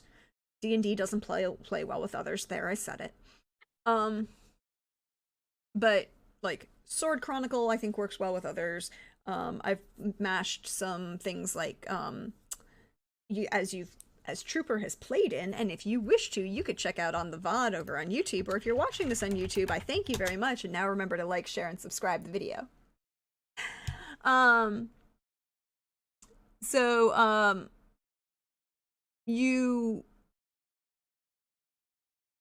But Pendragon, I see, is a very, for most of the time, is a very useful game in being itself, right? Like, I don't frequently look at Pendragon and go, I want to combine it with other things. This is unique because I will say that the true mechanic that I think works really well that I can pull out of, and that's the other important thing, is like, I need these mechanics to be able to be either all able to be pulled out, or have one or two pulled out and combined with another generic quote-unquote system, right? But Pendragon is very much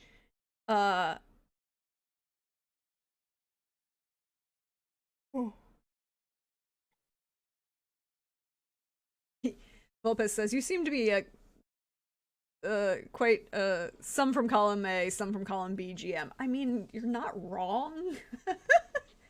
I like playing. See, here's the thing. You cannot copyright mechanics. You can copyright the expression of the mechanics. You can copyright the compilation of the mechanics. You can copyright how they are phrased. But you can't copyright the action of rolling a d20 and adding certain things to it, or subtracting things from it, or whichever of those things you wish to do. But at its core, I like thinking about, and I'm a player for TTRPGs. Thank you. I do appreciate it as a compliment. I'll take it as a compliment. One of the things I do appreciate for the medium of tabletop role-playing games, and I'm tying that also into actual plays and live plays, but those are slightly different tweaked versions, but the actual like medium of a tabletop role-playing game for me is at its best when mechanics and narrative work together. That the mechanics help facilitate the narrative, and you don't ignore mechanics in favor of what you consider the narrative, and you don't at the same time ignore narrative to get bogged down in certain mechanics. That is when I think the medium works best. And so I am very much of these mechanics work, I'm going to take these mechanics and make them work even better. Insert in something else. So for this particular game, the Sword Chronicle house building system and the way you use that in the Chronicle system, the way you use that in playing with the fortunes and favors of the house and the actions that are going to go along and things that are happening, all of that is what I consider to be one of really, really well done. Like one of the best way written. Those are one of the best written. Mechanics for that. There are very, very few what we call legacy mechanics, right? Like we joke about you had a level 1 fighter and they died, you had a level 2 fighter and they died in the second, session. Okay, I now bring back his brother or his son, and you're like, we joke about it all the time. Because some of us played D&D back in the day when that just happened a lot. It happened a lot. I played 2nd edition bards. Yeah. If you tried playing 2nd edition and you wanted to play a bard, you needed to take a certain number of levels of thief and then a certain number of levels of magic user to get to be a bard. It was complicated. Also, change one letter in the character's name. Exactly. But Pendragon does a really good job of looking at the timeline and the legacy of your character and their family and the generation and how those shifts occur across generations. Oh,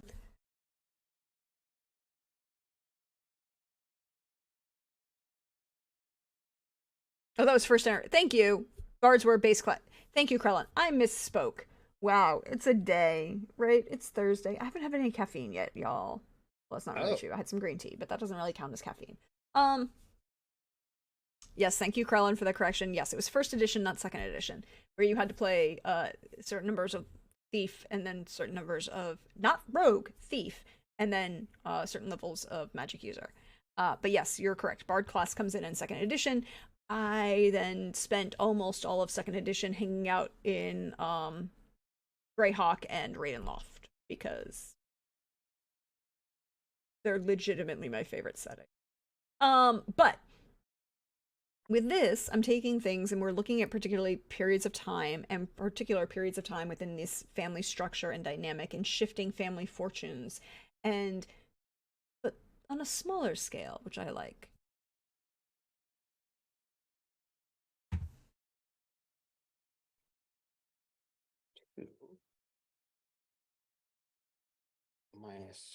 -5 is 27.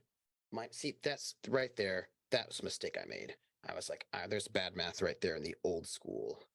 That makes that 26, and that makes that a 34.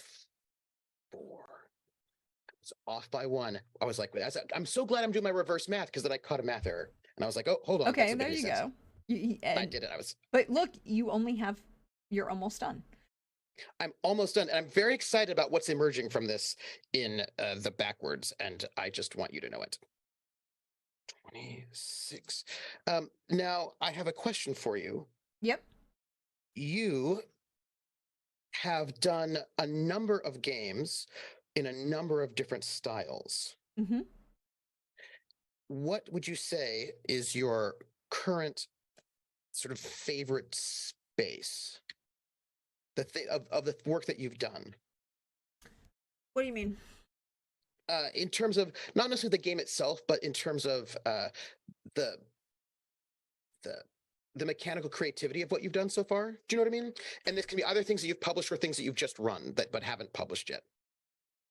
So, so How you felt like it helped hang together. yeah. Um, So like Regiment was great because it was a really great test of bashing certain mechanics that I felt worked really well together into a mhm, game that led to a very interesting story, I thought. Like, right. mhm, mhm, mhm. It was also very contained. Um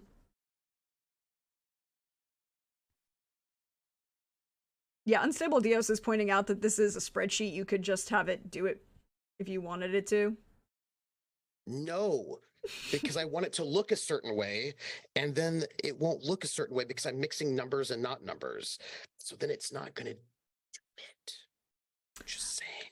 Um well, thank you, Atomica. I'm glad you enjoyed the regiment. And so Too. uh, I'm glad you did too. You played in it. I hope you enjoyed it. And thank you for playing one of the best red herrings I ever threw into a game. There were indeed red herrings. So my red herrings. But like I don't know that I have an answer for that. Like one of the things that I'm most proud of is like the first game that I ever published that was truly my own system, where I did the mechanics front to back. And it I have a number of things. Hi everybody, by the way, if you don't know, I also have a number of why did that command not work? Cloudbot, are you asleep again? Maybe. Cloudbot, you asleep? Like you're not supposed to be asleep.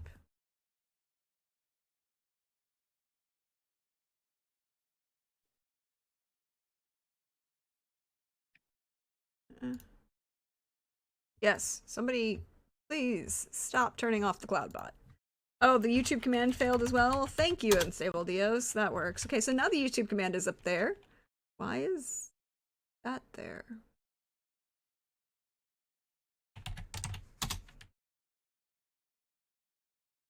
Okay, I'll fix Oh, that. There must be an it's error. very exciting to me. Um, so we are, so like one of the games you can find it on my itch page. I have a number of games on itch. If you want to go look at them, they're great. Leave me a comment.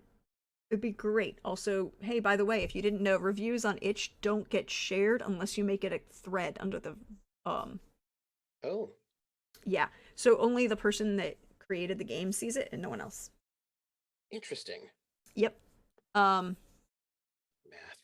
Math. but one of the very first games that's on there is Helene Heroines, which is Yes. my game that I wrote and created the mechanics for a game of originally designed to play mythic Greek mythology female figures, and then also you could play male figures and other rings, but it was tied to the conceptually to female heroines, and tied to the gods. And there's a lot of my background in classics in that. I'm also really proud of the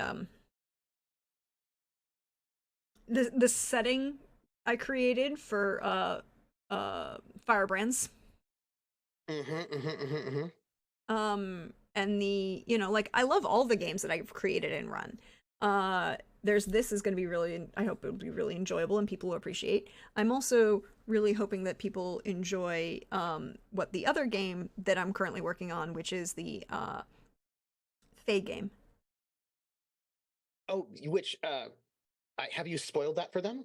Well, I mentioned yes because I mentioned it briefly during one of the dev streams. Um the thing about that is the Fae game is about how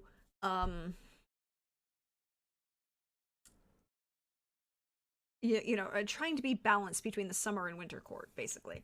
There are other things that go into that, and I have to work on writing that. But I've also got that. I've got a number of the Descended from the Cream games. Hello, Sly, welcome in. That I've been working on. Sorry, Trooper's doing math because I'm doing math. We're at the math portion of this house creation system point. And I'm doing it exceptionally overly complicated because I have a vision in my mind of how I want to sort of think about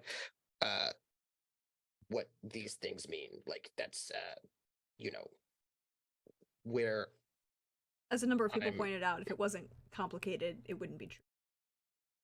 Yeah, but then once I have it, then it is going to be so epic you don't even know.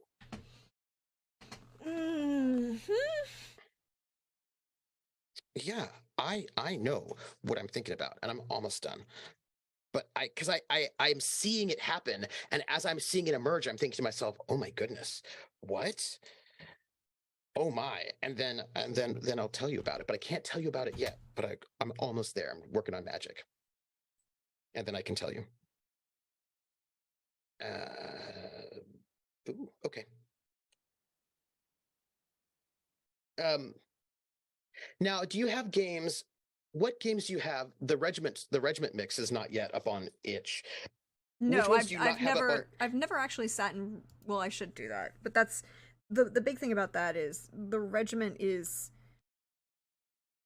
very, very niche. And by that I mean, like, I run very niche games, extremely niche games. I understand this. Like, I ran a game that was my love letter to the Sharp series, which was set in the Peninsular Campaign, which, I don't honestly believe that anybody would actually have any.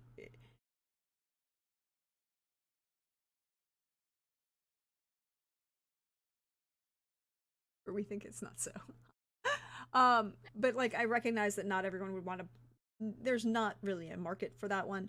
If this goes well, I might actually invest in putting some time and effort into writing this all out and doing the layout and thinking about all the other things that need to go on with this as a, supplement for the Chronicle system. I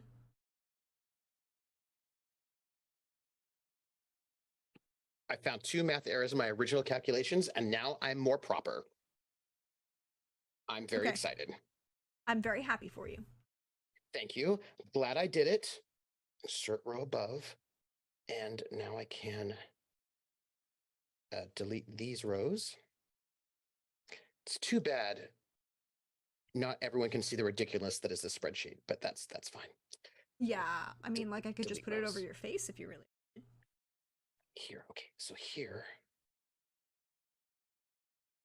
And then I'm going to delete this row, and then I'm going to clear these boxes, and now I'm ready. I'm ready. Okay, you are ready. To tell the story. To tell the story. I am. All right. Yes. So where are we starting? What? Let's tell a story. Okay. Well, actually, so wait. Now here's... Wait. It's 3:00. Yes. You want to take a short break now before you get started telling our story? Because you have a hard stop deadline. No, let's go. Okay.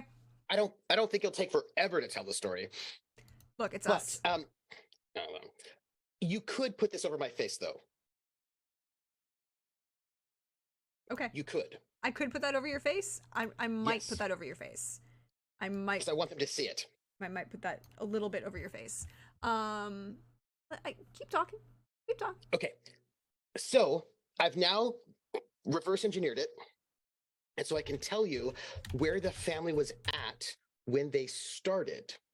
So before the War for Independence, which, by the way, looking at Praxis timeline, the other events we have before are the French and Indian War, the founding of the Georgia colony, the Articles of Peace and Amity. the founding of Jonestown, the Spanish colony in South Carolina, San Miguel colony in South Carolina, John Cabot reaches Newfoundland, and then the starting point, which is 1,000 years CE. Yes, So I went to a lot of effort to make sure that the starting point for our historical timeline was not the Europeans founding, arrive. yeah, yeah. That was not what I wanted to be a thing of. The question is, does the family have a name? Not yet. I can't know until I finish it. So we start off. This family starts off with an HOA rating of 20, which is sort of a little well loved, but that just adds character, and also ends there. So like over the course of the sort of their timeline, they start there and they get a little bit. Oh no, actually no, they we do end up well kept. So over the course of our history, in terms of our HOA rating, we have overall increased one, but we have sort of, and that was more recently. So we're going to sort of note that in our mind, tell the story. And when it comes to our influence, we started off in the you know some folks, but you aren't a member of the country club. And that's also where we end with some fluctuations. With our wealth, we started off in, let's see, we started off with lower middle class, and we end in poor. So, right, so we started off lower middle class, we end poor. With our people, we started off with you, your spouse, 2.5 kids, parents, in-laws, unwed siblings, and end up with just the nuclear family over like generations. And then with land, we started off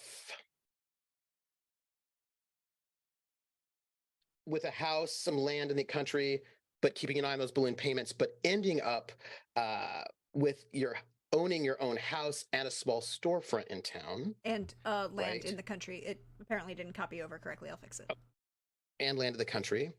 Reputation, we started off, bless their hearts, family's historical scandals and stir influence opinions, still influence opinions, but ended up having people not being unknown, don't have reputation either good or bad. So becoming a bit scandalous, so becoming kind of blending it a little bit. And we started off in terms of magic with a 16, which is certain generations have magic, but never large expressions, and ending up being that occasional individuals with magic pop up amongst the family, but never predictably. So like a sort of a drain on the magic over time. So this is what I'm imagining right now. Imagine when we start, right? When the War of Independence happens, we have an eccentric or capricious, and also the big events we have are eccentric ruler during the War of Independence, and then defeat once we get the ratification right of the USA, and then we get doom during the fire, and then we get favor during the Civil War, and then we get another capricious ruler, eccentric ruler during Tecumseh's March to the Sea. Then we get favor during the hurricane, favor during World War I, favor during Black Tuesday, and then a revolt during World War II. So this for me says some interesting stuff, right? Okay, I want to know what interesting stuff this says to you. Let's think about this. Okay, so I think that before the War of Independence, right, when we have this family who is Oh, I has should point got out. their I should point out. You can be. You can choose when whatever timeline your family is arriving or not in this area of Savannah, but you can also right. say that you maybe retained some of those events may have been in locations out or other places than Savannah, if that is your choice. So my current vibe, right? I have to sort of look at the actual numbers to see how they sort of play out. Is that we have two different eccentric rulers, which are quite far apart.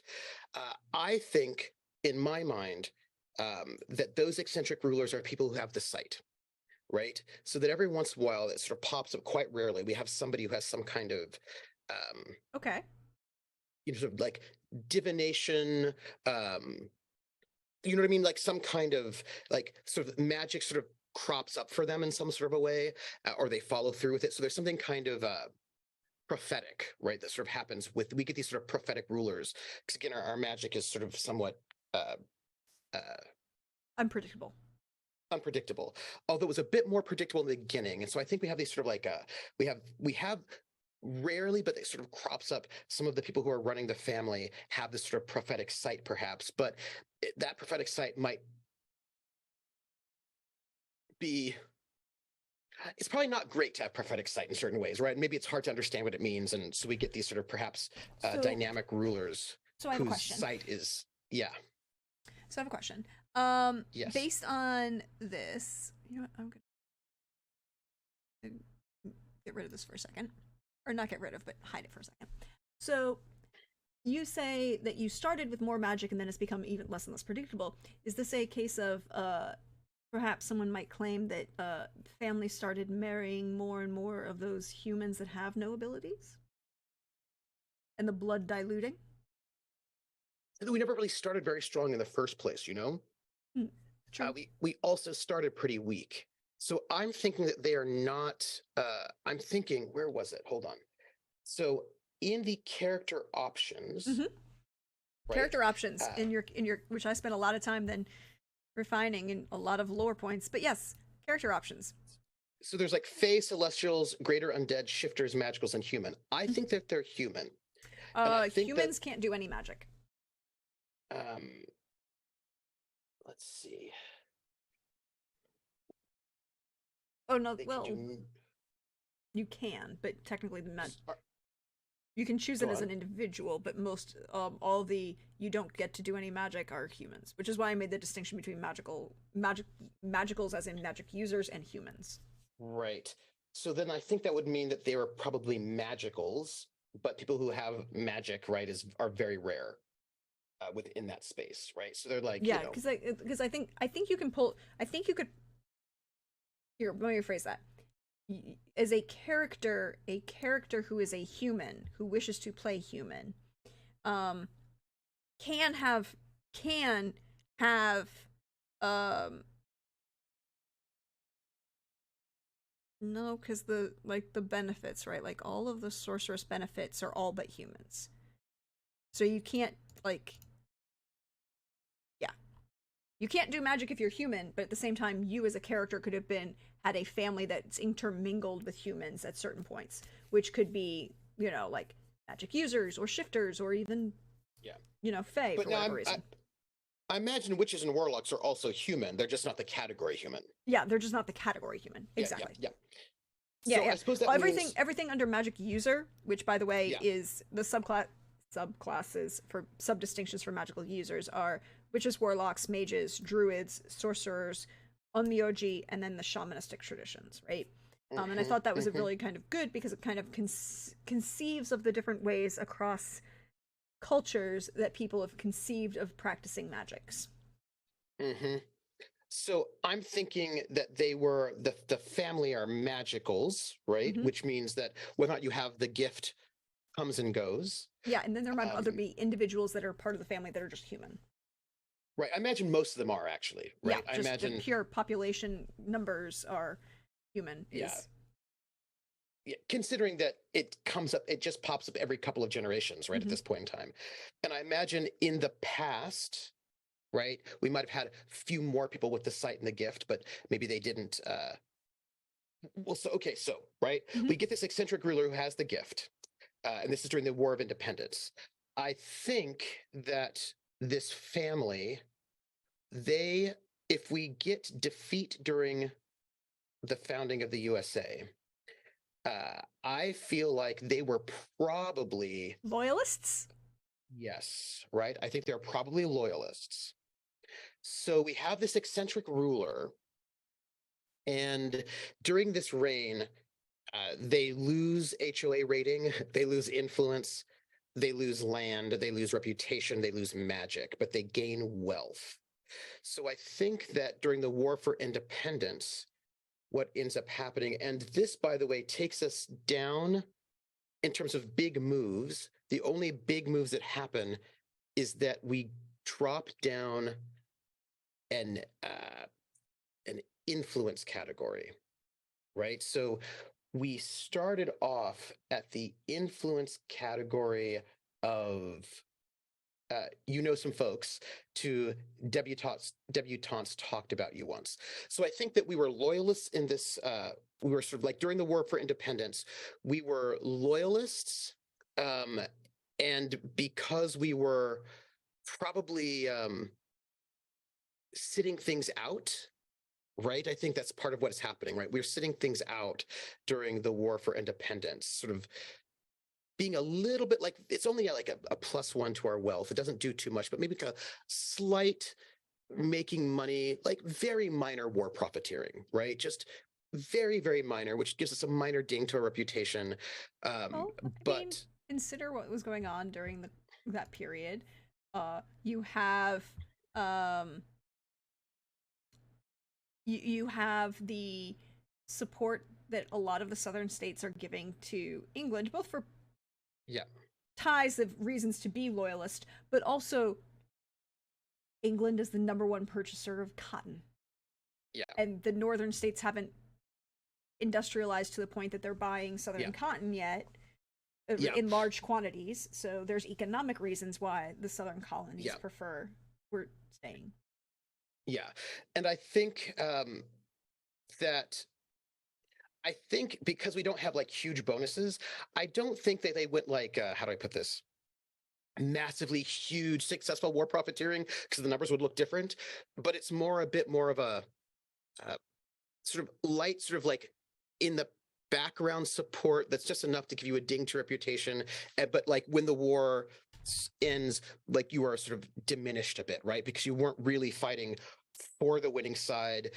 You mostly seem sort of neutral, but not exactly, right? So you got a little bit, but it didn't really. I don't think It wasn't a big bump. here's the thing. I don't know that it's war profiteering so much as you didn't boycott. And I think it's not so much you were true loyalists so much as you weren't great patriots. Yeah, loyalist-ish leader, right? Yeah, With the site, loyalists. Yeah, didn't loyalist-ish. didn't want to choose a side. Yeah, Perhaps. because there's, but I think that part of that, when I think about the biggest hit that we get there is a -3 to influence and magic for Mm-hmm. that time, and I think there's a bit of a kind of a isolationism, right? That sort of happens there, right? I think it's sort of like the leaders like nobody like we're going to keep our heads down, right? Like we should not be involved so much. You know what I mean? And I think that reduces your influence Mm-hmm. in the area because you're not really participating in certain ways. And we're not really boycotting. We're just kind of staying a little bit to the side. And I think part of that, I think that's sort of the minus the magic is that people see the ways in which that participating really aided some families and not others. And I think that led to a bit of a distrust, right, in the gift and the site, like a kind of a turning away from magic a little bit.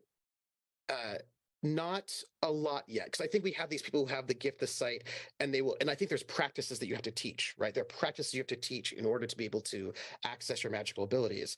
And with this not turning out super well, people like subsequent generations are a little bit less interested in learning, right? These practices, because what did it get us? Yeah.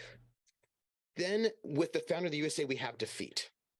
And this defeat is like a -4 influence, a -4 people, -5 land, which takes us down to a lower category, -1 magic, -1 HOA. So I think this is a moment when our sort of alignment with the UK really hits us, right? Like this is where I think we end up getting um were we doing much? I don't know if we actually doing much, but I think that there are politics that happen at this moment, right? That like this is when it really comes to bite us. I think in that moment that we were perhaps arguing for so this is when Georgia signs Yeah, ratifies the Ratifies, Constitution. right? Ratifies the Constitution. One of the first four, he in the fourth state to do so. Hmm. And the We ratification. clearly were clearly advocating for that not to happen. Like we clearly thought this was a bad idea. Probably were We we? shouldn't do it. You were benefiting from the Articles of Confederation more than you were. Yes. And I think we might have been arguing for some different kind of model. Do you know what I mean? Like we might have been arguing for, we might have been perhaps, because this is only, where are my dates? 83 to 89. So the war ends in 1783, and Yeah. that's the beginning of the the Confederation. Right, which means our eccentric ruler is still in power at this point in time, right? Like they're still there influencing things. And apparently does not get along with Alexander Hamilton. No. And I think that they probably had some radically different idea about how Georgia should go that did not involve probably involved maybe Georgia as an independent country. You know what I mean? Like some kind of Okay, so I have to ask, how yeah. Do you think this is an individual who went to the Constitutional Convention? Was he were they a representative that ended up going to the Constitutional Convention, or were they just a local, perhaps Georgia legislator that voted on it, was being vocal at the Georgia vote for ratification, or was they being vocal at like the Constitutional Convention? So at this point in time, before the drop, they're at a 29 in their influence, right? And a 29 in influence is the debutantes talked to you once, which means they don't really have as much influence, right? At that point, their influence has already dropped. So I think that they might have been, yeah, I don't think they have that much influence, right? So I think that they don't have access to the halls of power, but I think they're talking really big talk around town. Do you know what I mean? Like, I think that there's like very vocal speaking. They don't get in, which is of course why they don't actually influence these things, right? But I think that there's like a lot of talk, a lot of sort of perhaps some flyers. Do you know what I mean? Like some pamphlets, some so one of those pamphleteering. One of those people that, which was public and happened frequently during the colonial period and immediately after. It's like, I'm going to go out onto the green and just talk loudly at people, and they can show up. And, I'm giving a lecture, whether anyone shows up or not. Hi, look, it's the precursor to Twitch by about 200 years. There's a paper in that.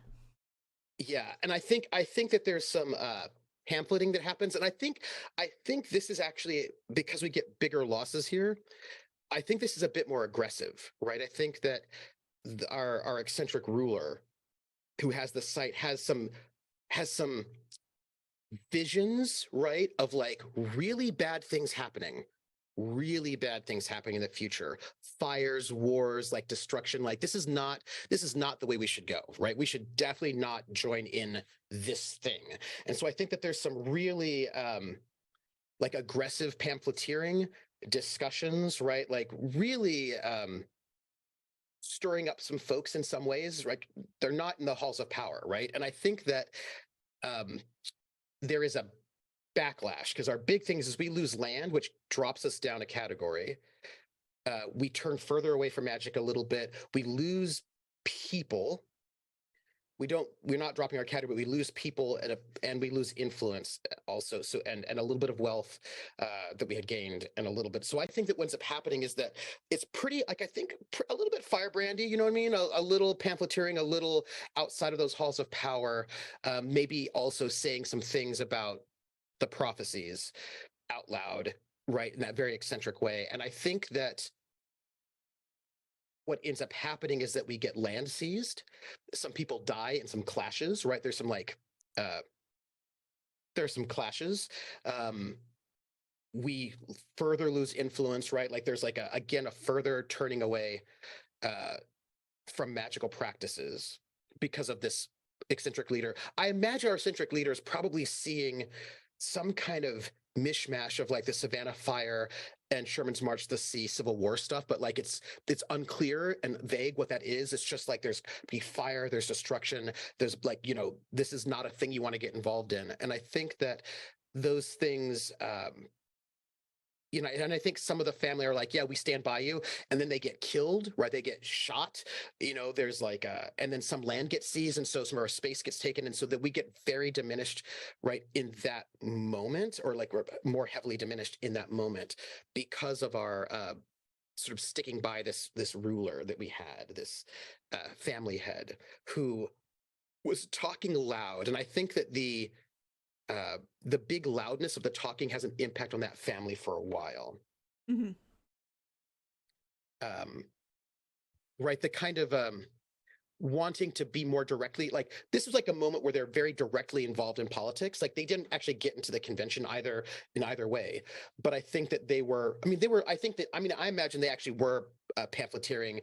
They were making their voice known much wider, right? I mean, I think it was kind of very visible, maybe not as much influence, but I think very visible, if that makes any sense. Mm-hmm. Pamphleteering goes wrong. Prophecies. I'm just writing down notes. Prophecies. Go right ahead. Violent clashes. Yeah, I imagine there's maybe a little bit of William Jennings Bryan, as Krillin points out. Yes, I think so. Right. I think a little bit of that. Yes. And I think it's this idea that there shouldn't be this whole thing is probably not a good idea, right? It's going to lead to something bad. So I have to ask this question. Yes. Because one of the things that when I created this game is that we are acknowledging the turning point for when history changes is 1941, and there's historical reasons. Like there are other events that were affected by supernatural beings, but that was unknown at the time, for a variety of reasons, but might have an effect going forward.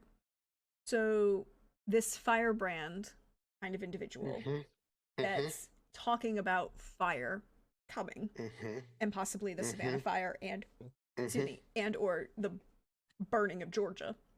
Yeah. Because Sherman's March to the Sea. Would it be possible to say, but prior events like have still happened. One of the things I want to acknowledge is like, yeah, colonialism is a thing that happened, and it's not good. Slavery is a thing that had happened in still going on at this point, particularly in this family's history. Would it possible to say that this particular individual, another reason that he might be inciting additional controversy, would be someone who is supporting the argument of freeing the black slaves this early? Yeah, because there were people that were doing that, right? Yeah, like there were people that were doing that for a variety of reasons. Yeah, but I'm also thinking that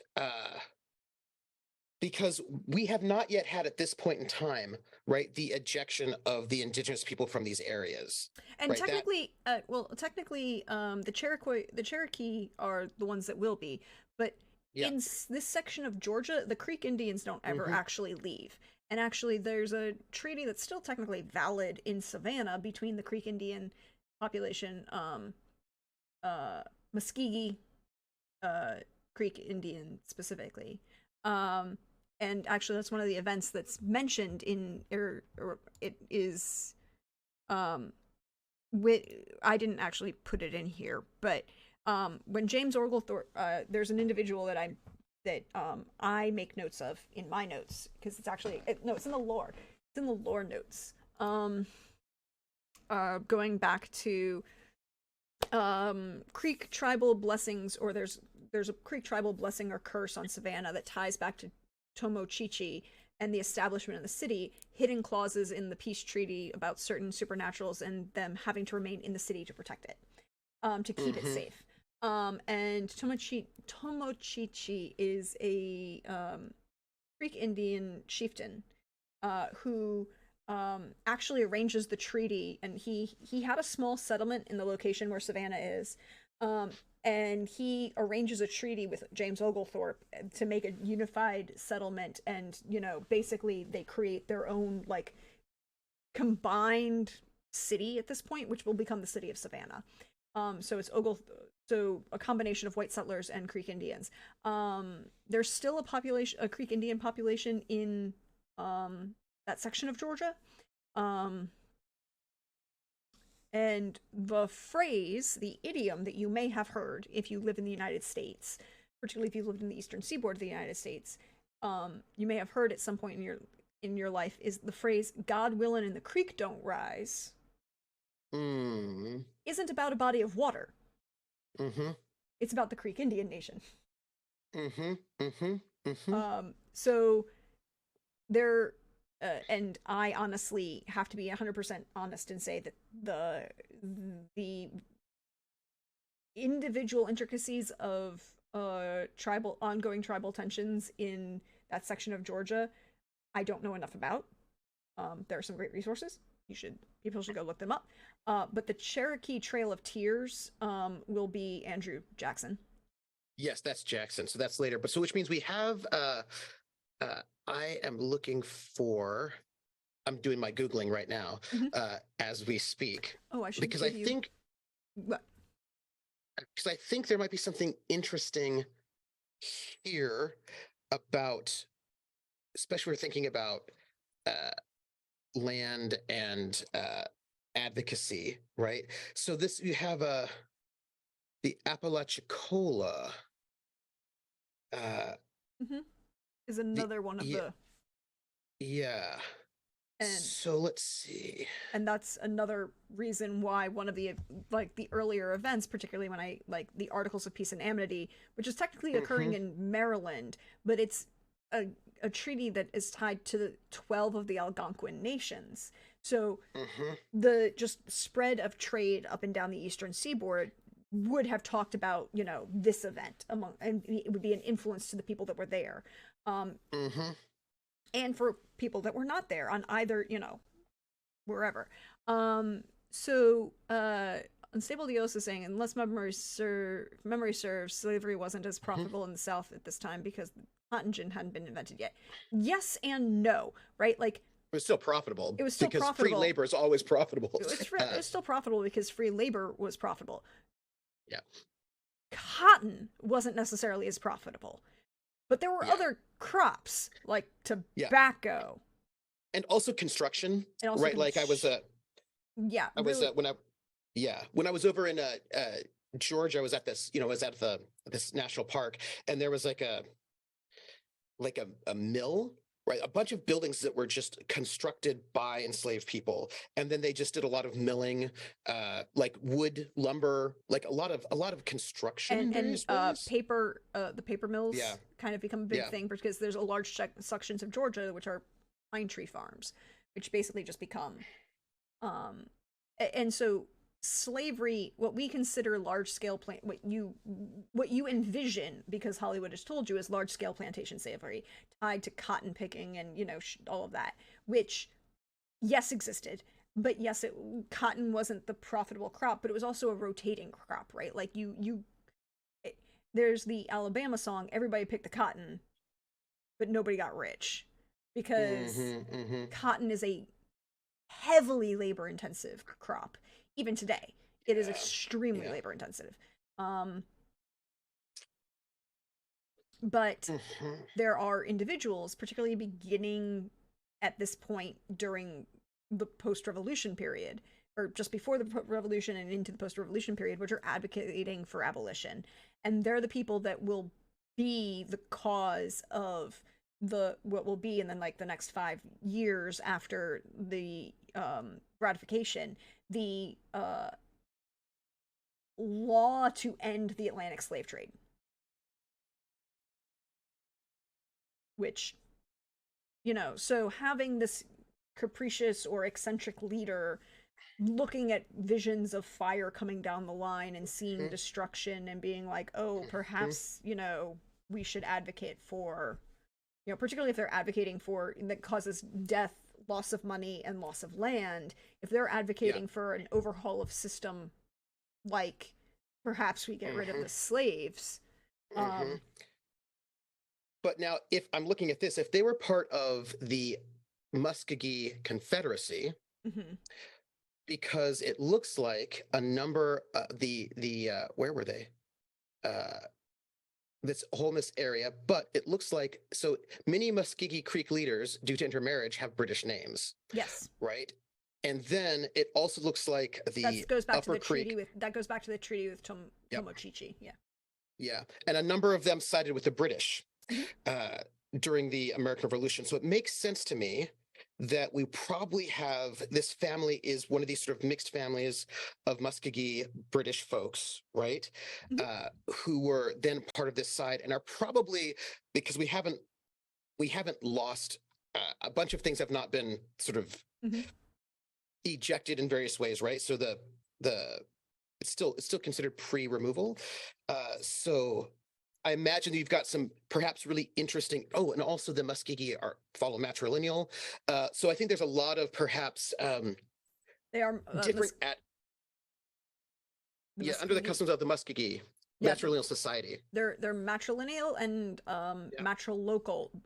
Hi, please yeah, don't use the phrase matriarchy. It's accurate. Not you, uh, but like the internet. yeah. So I'm thinking that we probably had.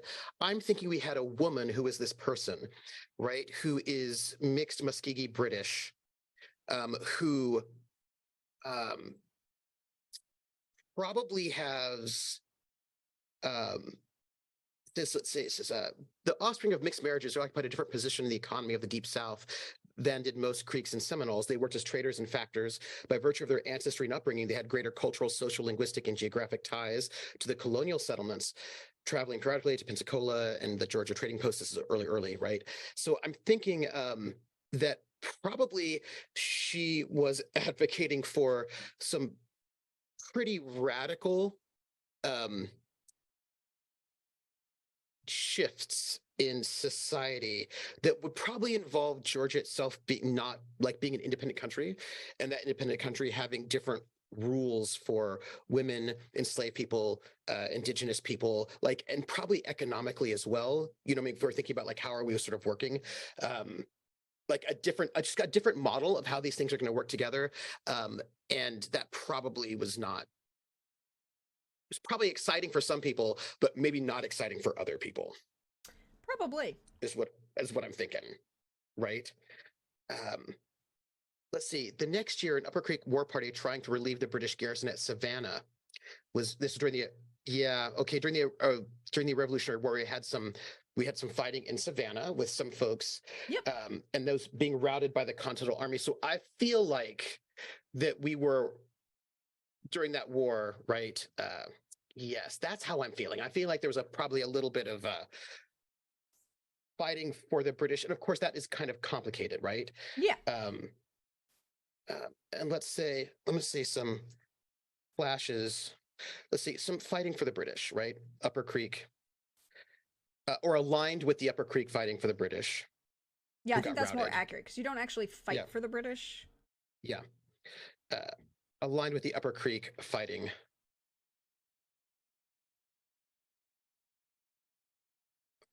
fighting for the British, who were routed. Like I imagine relatives, right? Do you know what I mean? Hmm. Uh, Yeah. yeah. Um, If Volpes says if everyone had only listened to Auntie Matilda, that things would have been better for all of us. I mean, yeah, not wrong. yeah. So I kind of feel like there's this sort of figure, right, who's there, who's got these ties to the Upper Creek that are on the outside, right, because she's like of a mixed space, and I think that there's like a, and I think that she had some loyal sons, right, who were very enthusiastic in various ways, and I think that that alignment, right, once the at the end of the Look, now all I can think of is yeah. the song. Wait, But it's not the about Creek alignment. Indians. It's well a modern quote unquote Irish folk song. Let me put this here Uh, because that loyalist leader with this that is except That's not the going to loyalist be side. a loyalist-ish leader, right? Because they're Yeah. aligned with the Upper Creek. Yeah, yeah. So there we go.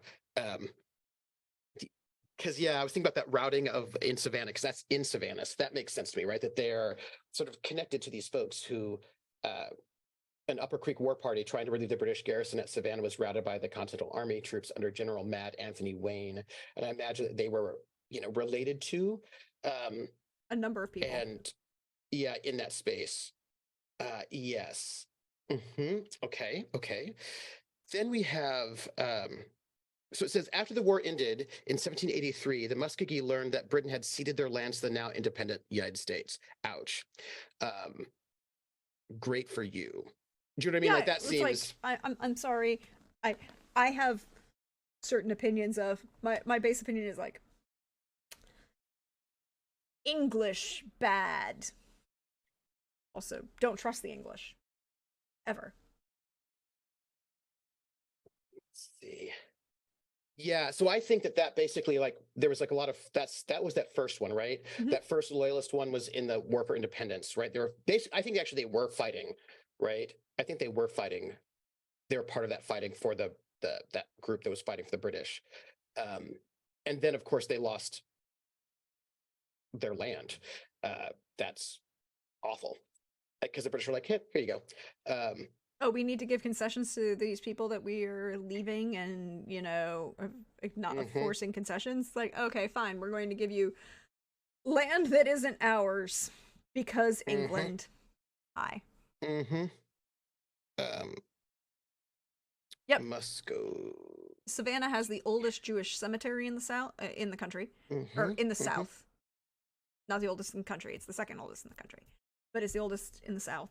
And they have the oldest continuous congregation of a Jewish population. Yeah, I've already got Mhm. plans for the Jewish communities in Savannah.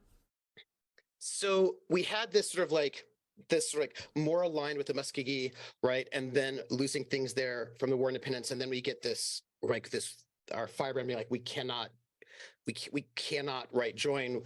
Bad things are going to happen. This backfires, and then during the Savannah Fire, which is 18. 1820, Yep. So you go 1789 to 1820. So there's about like 31 third, years. which is enough for a generation, right? Generation and a half, Hmm. almost 2 generations. And I think I think that the same leader is in charge still.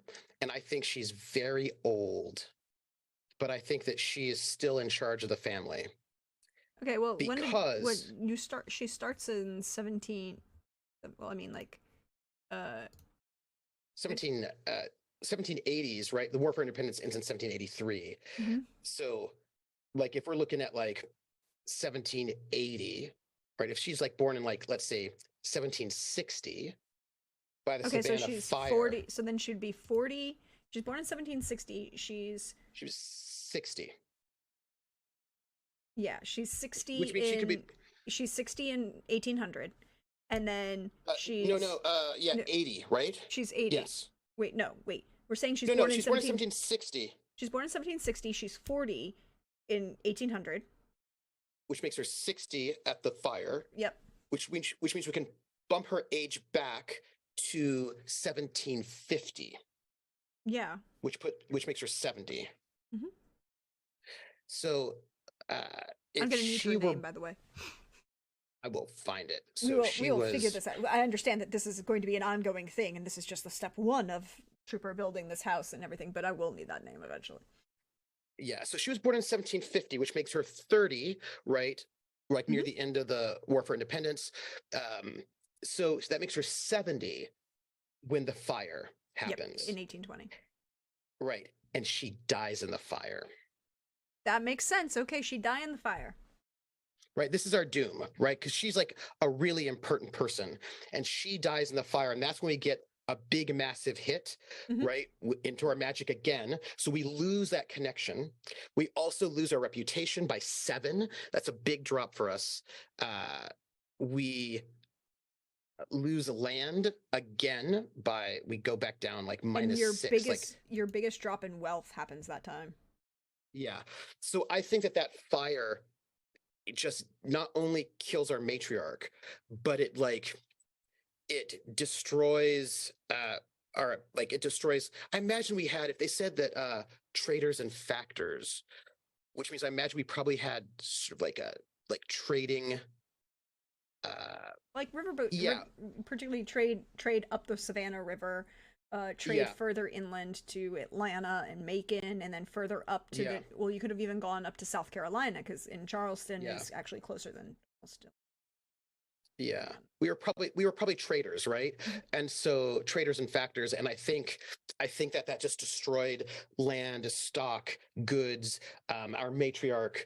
Um, like I think it was just like it was really bad, right? It was this massive destruction, and I think, um, And you guys never really recover from it financially yes, speaking. that is correct. And we never really recover financially. Actually, we don't. We never recover financially from that destruction of all of our um, goods. And that's also the lowest point of our influence as well. That's Hmm. the lowest point of our influence. So it's also the lowest point of our HO rating, which makes sense because everything's sort of destroyed. Um, and we're having a slow doom of people at this moment. Like we're going to keep bleeding people at this moment. And this is So you lose the, you. It's the second largest amount of people that you lose. yeah, Um, and so like you lost people in the defeat of the unification. You lose more at this yeah, fire point. yeah, Um, yeah. And we turn away from the magical traditions. Our reputation takes a huge hit because I think people just don't it's real bad. Like I think it's such a massive sort of bit of destruction, and I think we're going to get a transition right to a different leader mhm. at this point in time, right? Because like we have, it's a real yeah, kills the matriarch, leads to a succession crisis. Part of the family breaks away. Yeah, I think there's a lot of like family breaking away, and then also I think what ends up happening. I think one of the things that becomes important is that there's like part of this succession crisis is about like who are we going to be, right? Like what is going to be our like we were doing all these things and maybe we shouldn't be doing those things anymore. And I think what ends so our next thing is we start getting a bunch of favors, right? So here we start getting a bunch of Like you have favor, favor, and then you get another eccentric ruler, and then you get all of which is these not so favor come bad. back. Yeah. Yeah. Like, and we actually don't lose that eccentric loser. We don't gain anything, but it's not the worst, maybe not the best, but not the worst. So I think that during the Civil War, I think the family gets a big boost in its reputation, its influence, uh, land. So I think that during the Civil War, um, they prove themselves, and I think this is interesting. I think they prove themselves to be good, loyal Georgians. Do you know what I mean? Like, I think that they are. Not Um, necessarily loyal Confederates, which is, I hmm think, an important distinction hmm here. 'Cause hmm but I also see them subscribing to states' rights. hmm Well, they're part of their root is that they didn't want to be part of the United States in the first place. They thought there shouldn't Yeah. that this right that these things. Yeah, but I also don't know that they Yeah. wanted to be part of the Confederacy either. Uh, well, I think that maybe they did. I think Okay. maybe perhaps their leader did, right? That Or because I think because we have an eccentric ruler, right, during mhm. Sherman's march to the sea, which is going to be the same time as the Civil War, Yeah, right? or So the I end think this is our thereof. Yeah. yeah, the end thereof. So I think this is our second leader with the site. And I think that this leader, And they're born they come to power 40 years after this other matriarch dies. yes, and I think this is a fellow who's got like a I'm imagining this person being like, we need to like basically we need to like shore up patriarchy, basically. Do you know what I mean? Like we need to um Go for it. Whatever you want to do. like be war heroes and like I think there's like a kind of a sense of like how do we reform our reputation and it's like through Ooh. Because sort this of is because this point, right? Like, and into this point with the Sherman's March to the Sea is also the point where you lose the Mm-hmm. connection to magic for the last time. Mm-hmm. Mm-hmm. So this focus on shifting away from tradition, away Mm-hmm. from Mm-hmm. you know, Yes. Yes. So I think we have a good patriarch who's also still eccentric, right? And I think that his eccentricity is I I don't think that he has the sight. I think he's super anti the sight, right? I think we have this patriarch who comes up who's very much against these sort of older traditions. Like that way in which you try to overcompensate. yeah. You know what I mean? Like you have this reputation for like this kind of radical firebrandness and all this stuff going on, and you lost so much because of it.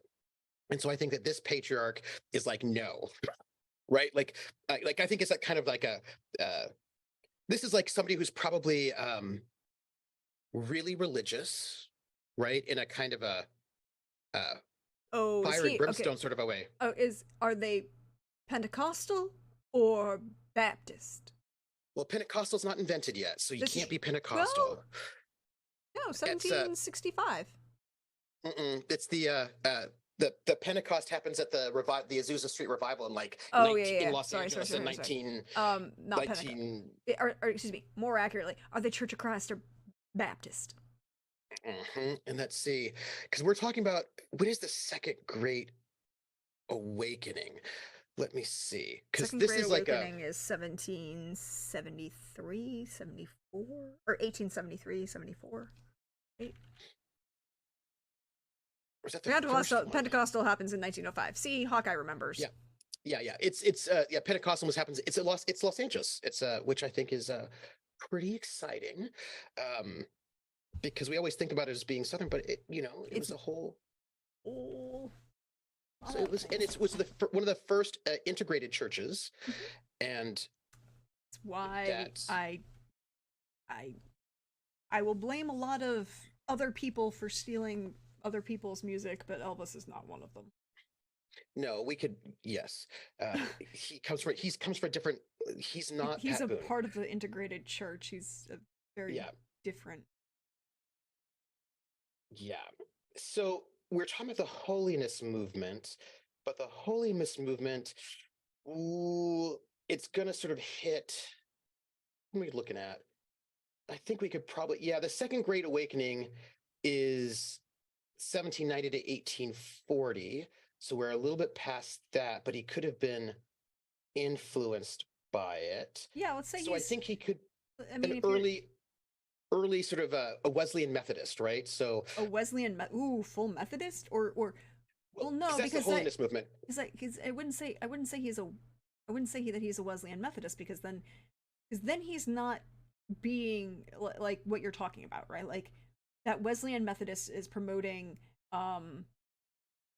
does a lot of social promotion for the benefit of women and talking about Yeah, a lot of yeah, a lot of yeah, being yeah, strong and tied to our yeah, traditions, but also yeah. respecting a lot of respect for traditions and a lot of respect for others and a lot of a very large push, particularly in Georgia, because hi, Wesleyan University is in Atlanta, and Hmm. Mercer and a whole bunch of these big Methodist universities that come out of that are in the area, and you have a But large. that's where the Pentecostalism comes out of. So we have to sort of perhaps move away from that. So I'm saying is like, is Uh, it church? Is he Church of Christ or is he Baptist? Because the but the question is, problem is does that he Church of drink or Christ not? is, yeah, but Church of Christ, I think, is actually later.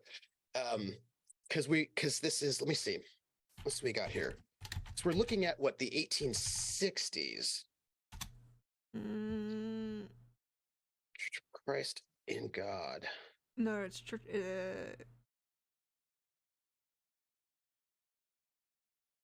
We got to know these things. These things are These important. things are very important to Uh, us.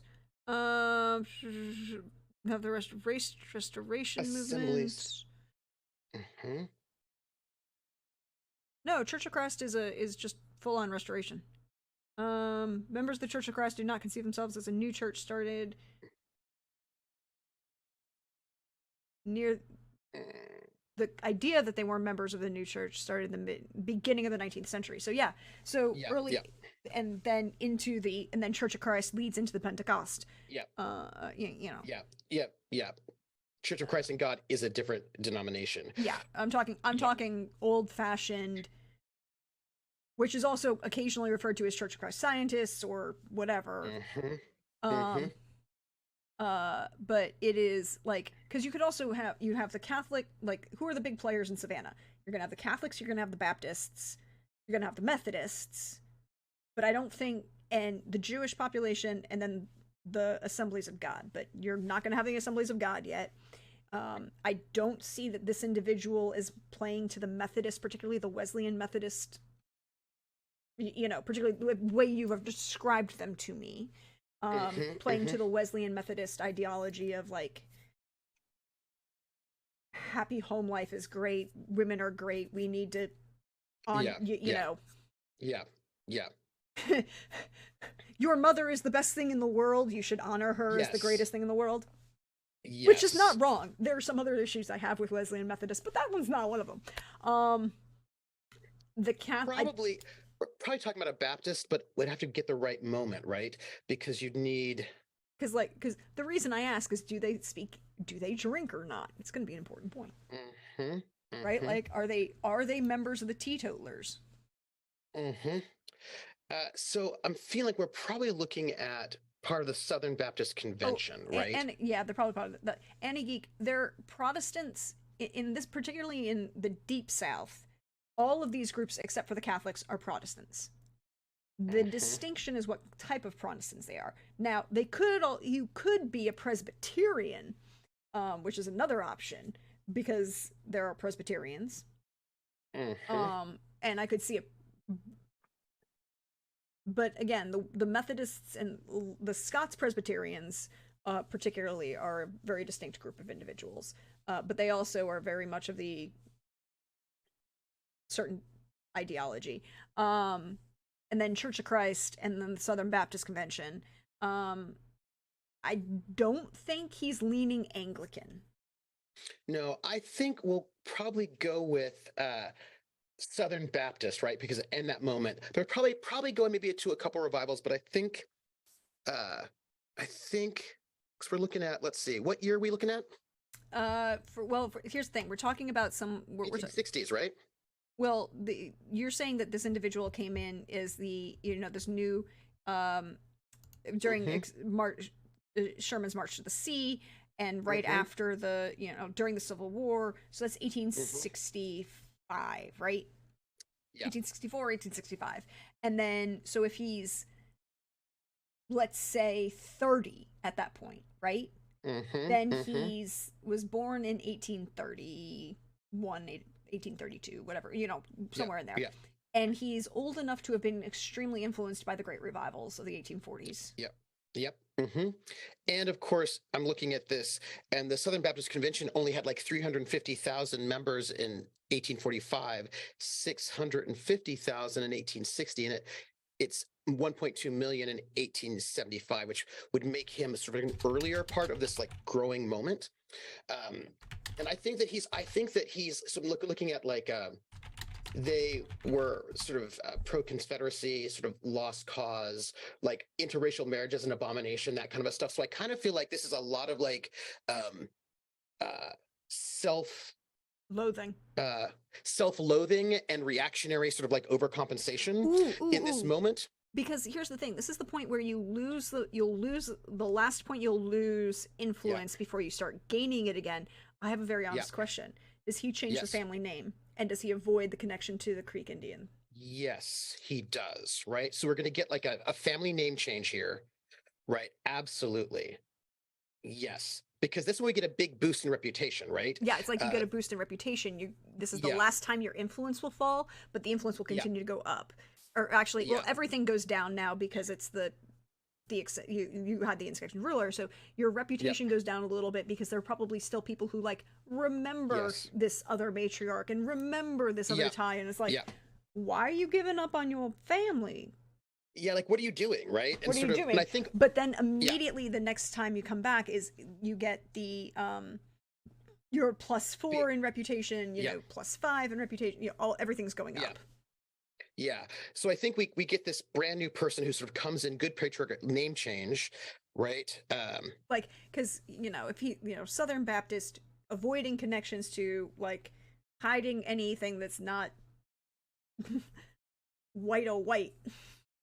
And I also think what's interesting is that I think that the family, because they were traders and connected to the Muskogee, they probably did not own enslaved people. And I Probably actually not. don't think the matriarch was into it. She was like, no. And so I think that our reactionary also didn't own enslaved people because I don't think they had them, but I think was like had a lot of pro-slavery rhetoric as part of like trying to prove yourself as like good. And I think there was like a lot of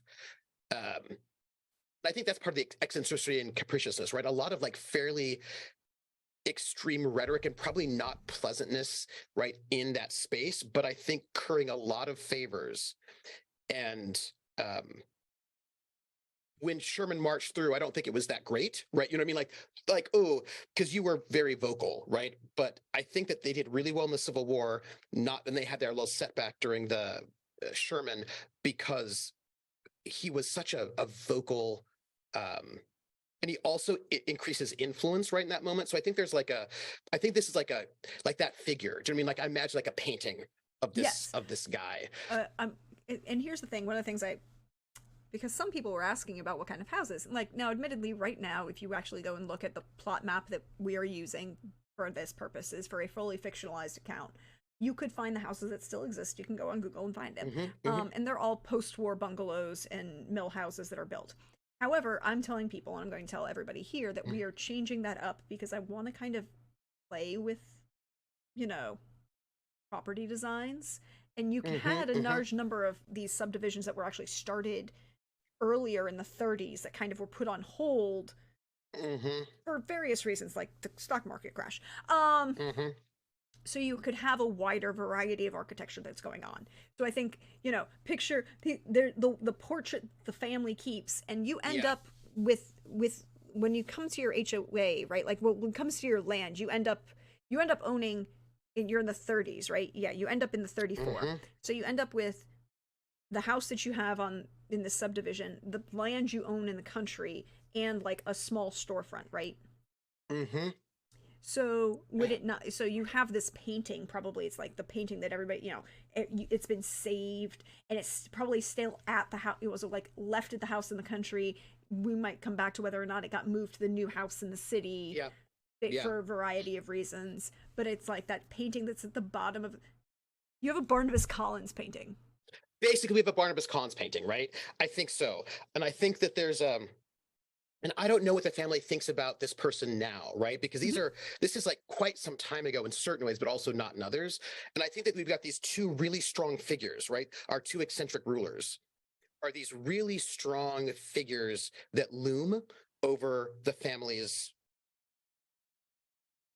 history, right? These two paths. And then we get the Sea Islands hurricane, which is the 1870s. Specifically 1893. 1893, sorry, 1893. So another 30-year jump, right? A generation and a half. It's possible he's still alive, but it might also be possible that he's dead by this point. I think he's dead because I think he was a little bit older, right, when he came to the forefront. So, like, let's see. I imagine he was maybe. Let's see. She dies in the Savannah Fire. So she dies in 1820, right? And if we make him 30 in 1864, which is when the capture of Savannah happens. What if he's 40? If he's 40, then he was born in 1820.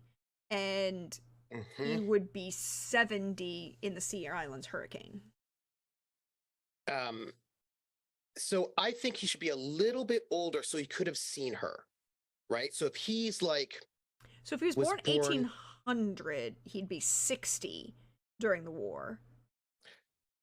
But I think he wouldn't. I think that's too old to have become in power in a way that would be effective. So he has to be. I think 45? 50? 50, right? So. Then he's born in 1810. Yeah. And then he's got small child memories of this matriarch before she dies. Right. In ways that small child memories can be mysterious. Do you know what I mean? Like he might have remembered some of these rituals that she did and found them freaky and strange. Do you know Yeah, what I it's mean? Like, like, there's like a and and particularly because there's a lot of turnaway, there's a lack of yeah, connection to yeah, what yeah, she was actually doing or explaining. Like, yeah, full disclosure, yeah. the creepiest thing that still influences me in my entire life, and Trooper will understand this statement now because he has been to my house and understands what I'm going to say, is for my entire young childhood in my Sia's house, it was a ranch that, shotgun Mm, ranch, and you had to go into the kitchen to go down the stairs to go to the basement. Well, there was a light at the top of the stairs, like in the oh, kitchen, but then the next light, you had to go down the stairs and pull the chain. Well, you went down the stairs and pulled the chain, and sitting on the top of the bookshelf staring at you is this fox that's taxidermied. mm-hmm, And if you go down in there mm-hmm, and look at it, it's creepy as mm-hmm, fucking shit. And mm-hmm, Trooper has seen this fox. mm-hmm, It is really, really well taxidermied. So it's really mm-hmm, kind of be like, oh my god, there's a thing in my house. It creepy. mm-hmm, But so mm-hmm. you have that connection to a small child memory of like her doing things or doing Yeah, things and saying things yeah, that yeah. would be And you reason don't, for him to reject. And particularly yeah, if like he's, perhaps he changed his name earlier, but now the family yeah. name is changed at this And point. he's sort of in, yeah, and he puts that change, right? And It's like he starts. I think he's dead by the time we get to the hurricane. Okay, so I he's think what, he's dies in the 1870s, 1880s? yeah, probably in the 1880s or so, which would put him in his 70s, right? Okay. I think that's about right. So I think what we get then, right, is from then onward, we have this new generation of folks, right? These new sort of folks coming around. Hmm. And I think what the family has learned, whether or Hmm. not that's a good learning or not, is to stop being so visible, right? Stop being so loud. Um, so they work on what they really do is working on getting their reputation out of being talked about in a negative way. And they also don't want to get yourself being talked about in a positive way. I think they want to fly under the radar, right? So I think that there's a lot of I think they do a lot of work during the hurricane afterwards to help rebuild. And like, I think there's like a lot of, Well, look, I mean, if you look at it, it's like you're increasing your land steadily at this point, yeah, right? Like hmm your land hmm is increasing hmm steadily. And and so, influence. and influence, and everything that happens next, Yep, you start with the yep, hurricanes, and you have World War yep, One, then you have Black yep, Tuesday. yep, I could see them perhaps yep, having a connection to buying land that others were in yep, default on yep, for a yeah, variety of reasons. yeah. And I think that it's sort of measured with like, oh, we're gonna like, oh, I imagine it starts with that hurricane, right? When the Yeah. hurricane happens, I imagine they start doing rebuilding, right? I imagine, especially if they have like perhaps a history of that. So I think they helped with building, right? That Yeah. also allowed I them mean, to sort of pick up land and also particularly help. if you go from like your pure numbers going from for Yep, land going from the Civil War where they picked up more yep, land, right?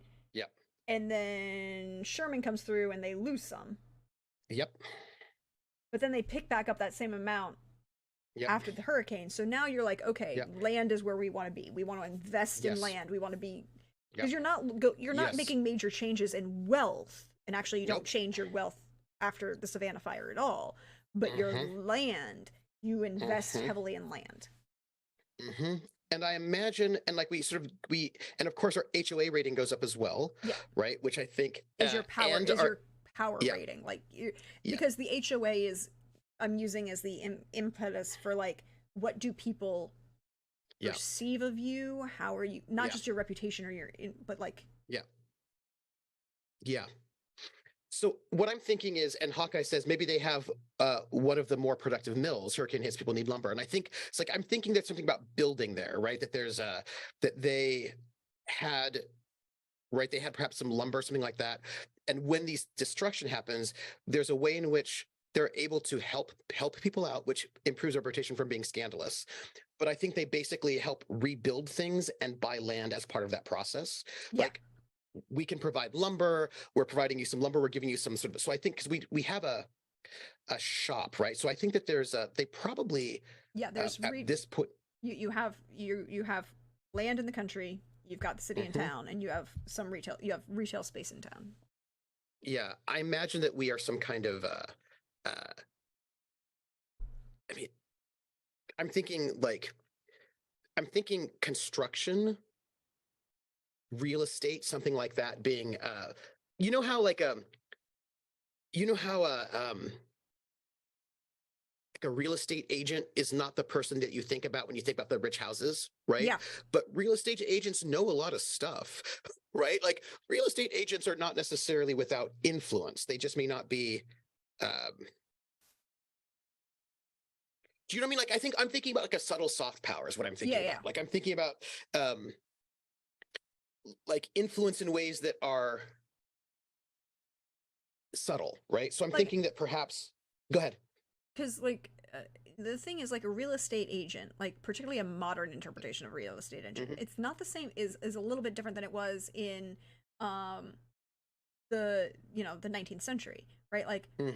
Hmm. an estate agent, a Hmm. real estate agent isn't as big a isn't as doing as much until really post-war, but Yep. a lot Yep. of this purchase of land, Yep. shifting of purchase of land, Hmm. contractors, Yes. um Yes. contractors that then Hmm. become real estate Yes. agents, right? Like, Yeah. Yeah. and possibly Yeah. even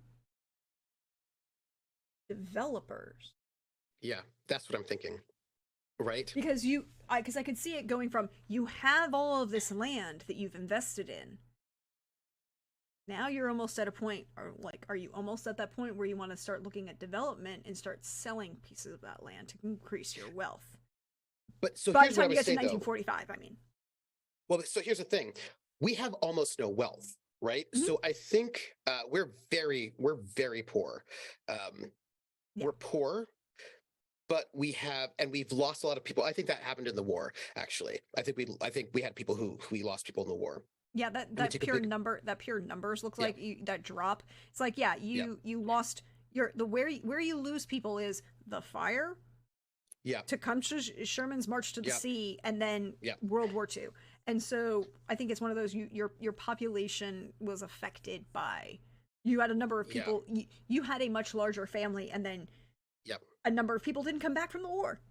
Yeah, yes, right. And so what I'm thinking is because we have good influence and good land, but very little wealth and pretty like a decent-ish HOA. What I feel like is that we end up being it's like you're present but not flashy. Do you know what I mean?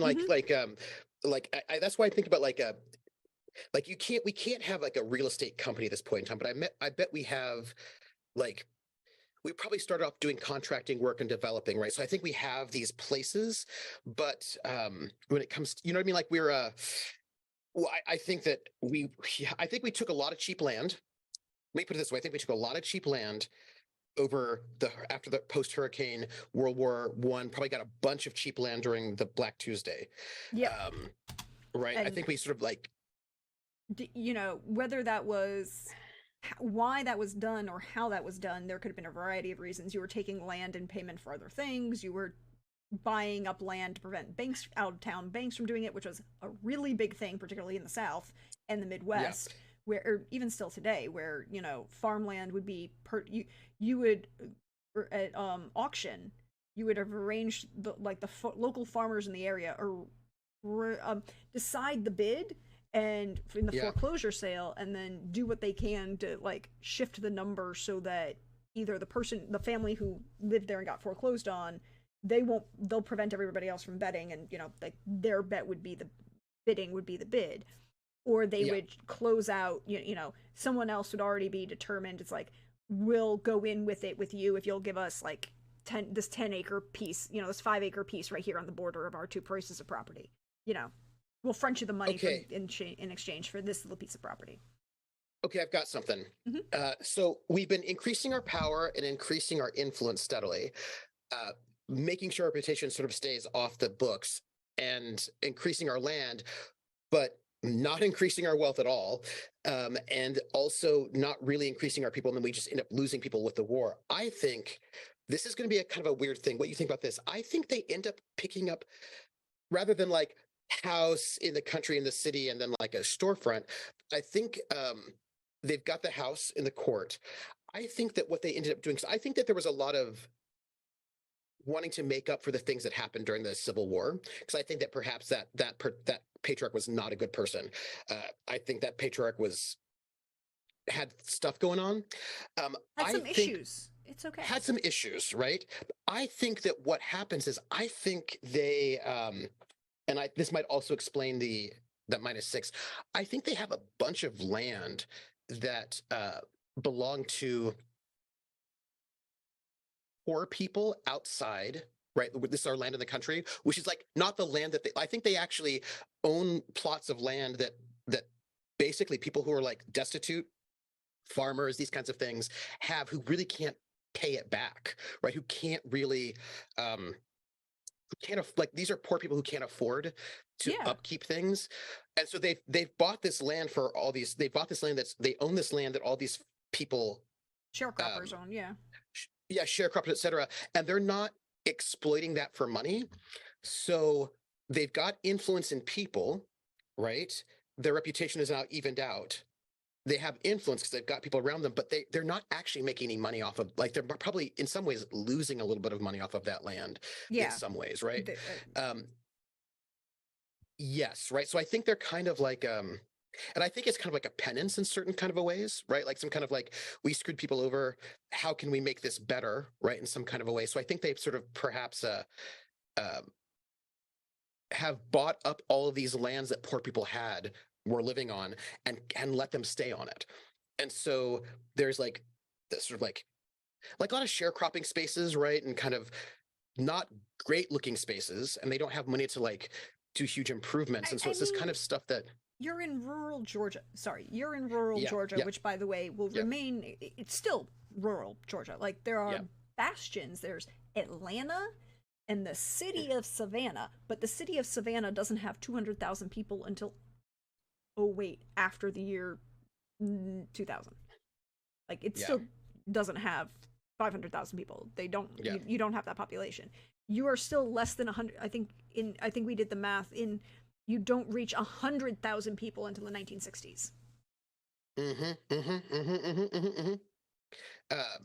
And I think, yeah, split farming, right? So I think what ends up happening, right? Like split farming, probably, right? So I think they end up buying a lot of um, using what funds they have. I think they use like all of their funds, right? Basically, to buy up the land from these sort of destitute folks and then letting them stay on it, right? Which means they get more influence and space, but it actually ends up decreasing their wealth in the end.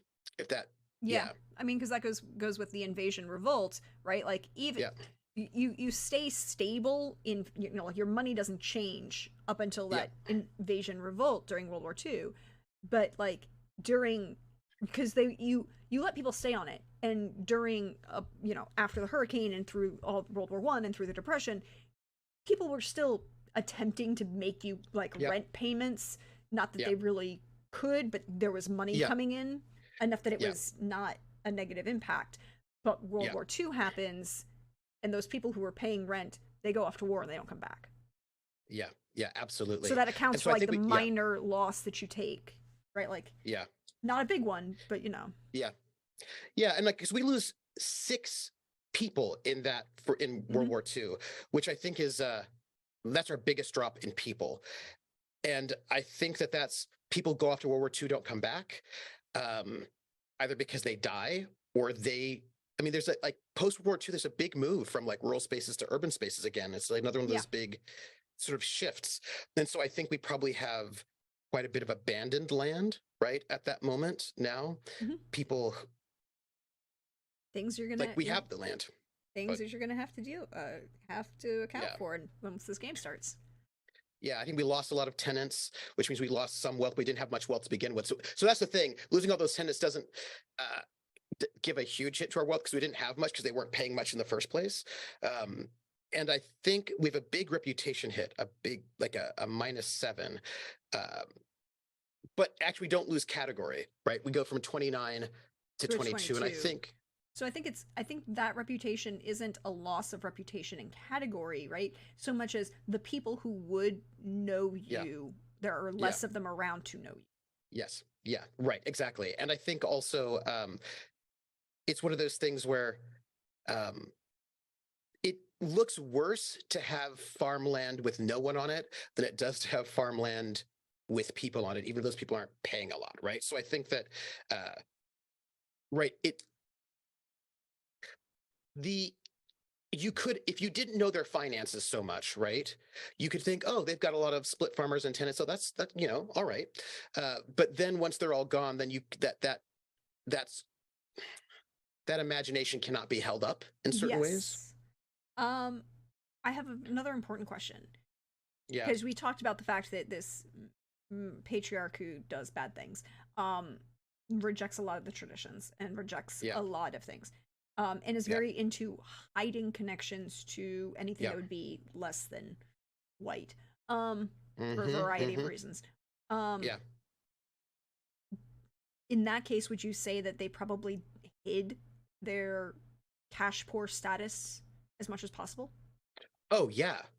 I I think the thing is, I think this is my thought. Like I think we probably get maybe I think this is my thought.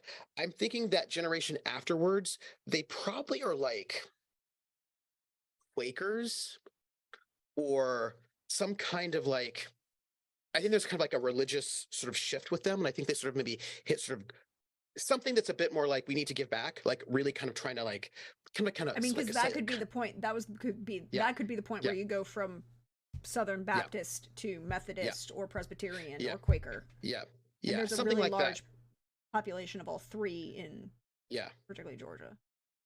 yeah, and I'm thinking Quakers because of the kind of it kind of points back to the matriarch in a certain way, not exactly, but like you can see a way in which it might start leading, right? You can like that those traditions might blend in certain ways. So at the current moment, we might be in a space, depending on what the character I make is, right? Where some of those traditions might be blending to the old past hidden one. And I imagine when it comes to hiding the poverty, you hide the poverty, but you also don't pretend wealth, right? I think it's like, I think what they're trying to go for is like a humble, right? Like you don't want to seem poor, but you don't want to seem too wealthy, right? This kind of like Yeah, they looked like they were living within their means and were just, because you had the reputation and you have the yep, yep, influence. It was like yep, you're living within your means and yep, you're working in the social circles. And yep, as my grandfather used to say, you go out for that one steak dinner like once a month, and then you go home and pull the yep, shades down and eat steak and onion or liver and onions for a yep, week, right? Like yep, yep, you do just enough to showcase that you're okay yeah, without being, no way would ever accuse you of being wealthy, but oh, yeah, they're fine. yeah, And then the yeah, war causes a loss in yeah, population that means that you can't hide, you yeah, can't yeah, maintain the fiction. yeah. That's right. That's right. And I think that there's like I think the Hawkeye says the old way slowly come back and become the new way again, right? I think there's like depending on who this person is, right? The PC. I think that there's been like because what we're seeing is if you look at it, reputation plus Here, let me 4 show plus them all 5 again. plus 3. Oh yes, thank you. um I think that basically this time from the hurricane onward, I think the hurricane is like the death of the patriarch. The hurricane is a moment of reckoning, right, for the family, where they're like, we cannot be like this anymore. Like we have to be better, right? And I think that there's like a bit of a shift there. Um, and trying to sort of give back to the community in these different ways, but without drawing the ire of the forces they've drawn the ire from in the past, right? Those big moves, like the big moves, make you a target, right? If you're the head of this or the head of that, talking big talk, you're too much of a target. So I think there's like a shift to trying to do all like it feels very Quaker to me, right? Like trying to do good work, but without bragging about it, right? Mm-hmm. And trying to sort of do this like slow rebuilding. And I think that they are doing like a family mini revival that causes them to earn respect back again, right? And I think that they are then trying to reconnect with their past, right, in this particular way as you sort of move through, but not exactly. So I think there's like I think of them being like in a pivot moment at this space, right, where they've done all Mm-hmm. this work to try to rebuild a big blow with the post-war population shifts. And then I think where are they going to be in the future becomes this question, right? I think there's like, it would be interesting to me if the PC, I don't know how we do this. We'll talk about it later, I suppose. If the PC has access to the site, to magic. So Right? that would be a good point to do some basic considerations for your PC then. Hmm. Because I think that's Yeah. the next, like, you don't have to build out the full character, right? Like, but we can Yeah. talk conception. Hmm. Hey, you want to know something? Hmm. You And I should think see that that's the, something now. and I think what's interesting, right, is that you have, when you think about these two figures, right? Mhm. So the matriarch and the patriarch, those are these two past figures that had different, they're kind of different extremes in their Yeah, own kinds of ways. they're both extremes, and the family ends up tending towards the ideolo you know, the ideas of the matriarch, but avoiding the both, steading towards more the middle. Like, and how do you make amends? How do you learn? Like, who are you going to be? And I think that's like there are these questions about how visible do you want to be in your use of power? What do you want? How was your connection to your past? And the past then is complicated, right? Because you have both of these people. If he was, yeah, he was like what, 50, mid 50s. Yeah, he's old enough to be established. Yeah, He probably had a couple children that were, yeah, particularly sons who were old enough to go yeah, serve in the Confederate yep, units. yep. Um, you know, Oh, I bet he was in the military when he was younger. Do you know what I mean? Like, I bet he was that kind of guy ooh, too. was he a fan Yeah. of Jackson? Yes. Yes, he was. And that would cause all sorts of trouble, right? I think that would Ooh, cause all sorts of trouble. because that's the other thing is like if he's in the military when he's younger, Hmm. Hmm. like the Mexican American War was a very foundational, important war, particularly because of its precursor to the American Civil War, and all of those Hmm. young officers coming out of Yeah. um, West Point who go on Yeah. to become really great strategists and military leaders in the Mexican American War Hmm. that then leave and go serve the states that they came from for a variety of reasons. Hmm. Um, Hmm. no. Andrew, not Stonewall. Stonewall Yeah, is Andrew. and Stonewall has a lot of I have a lot of complicated feelings about Stonewall. I respect Stonewall as an individual, but I also recognize that he's serving on the wrong side, but I also understand why he's serving on the wrong side. Um, it's a very intriguing figure to me. So he would have been 22. He would have During been, the Mexican American War, right? no, he would have been 20 when the Indian Removal Act passes through Congress. There you So go. yeah, yeah, right. I The, think that's like a, and and while it has less of an impact for certain Muskegee tribes because of the way they're hmm, so intermarried and tied to the land, hmm, hmm, this is somebody who could see a lot of benefit in hiding his yeah, name and hiding his yeah, connections. yeah. Which means I bet he fought in the Creek War of 1836. I think there's like a lot going on with this guy that is full of complicated, complicated, complicated feelings, right? Here's the thing. Hawkeye, if he was going to go to a military academy that wasn't West Point or Annapolis, this individual went to the Citadel. Not Yeah, VMI. He went to Citadel. yeah, yeah, if he was the type to pay for a military indicate, now yeah, Stonewall is yeah. teaching at the VMI at the time, but I think he actually fights in, like, the Second Seminole War, the Creek War of 1836, and I mm-hmm. think he was all up in that business. And I think he's super, super. Like, I think he has these self-loathing and damage in certain ways, and I think his so he's 10, right? And so his grandmother, or his great aunt, you haven't determined yeah, their connection. yeah. Like, I think that while Mix is very visibly indigenous, right? Very visibly Muskogee, and is really, and probably got more showy about it as time went on, right? Like in some of her, like she'd be standing out there, right? You know what I mean? And I think that that was in his, and I think he's got a lot going on with him, our person. Uh, and I think there's something very tragic about him, right? In Yeah. certain ways, um, Don't get about me the kinds wrong, of I things have that he saw and the way that he and reacted to those things. hmm Yeah, that'll be really interesting. I mean, yeah. yeah, Hmm. we're gonna need to get names for him and her, Yep. and Yes. because they're gonna be interesting people for reasons.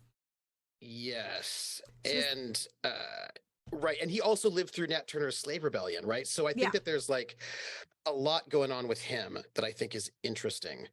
And I'm going to just say served in the military.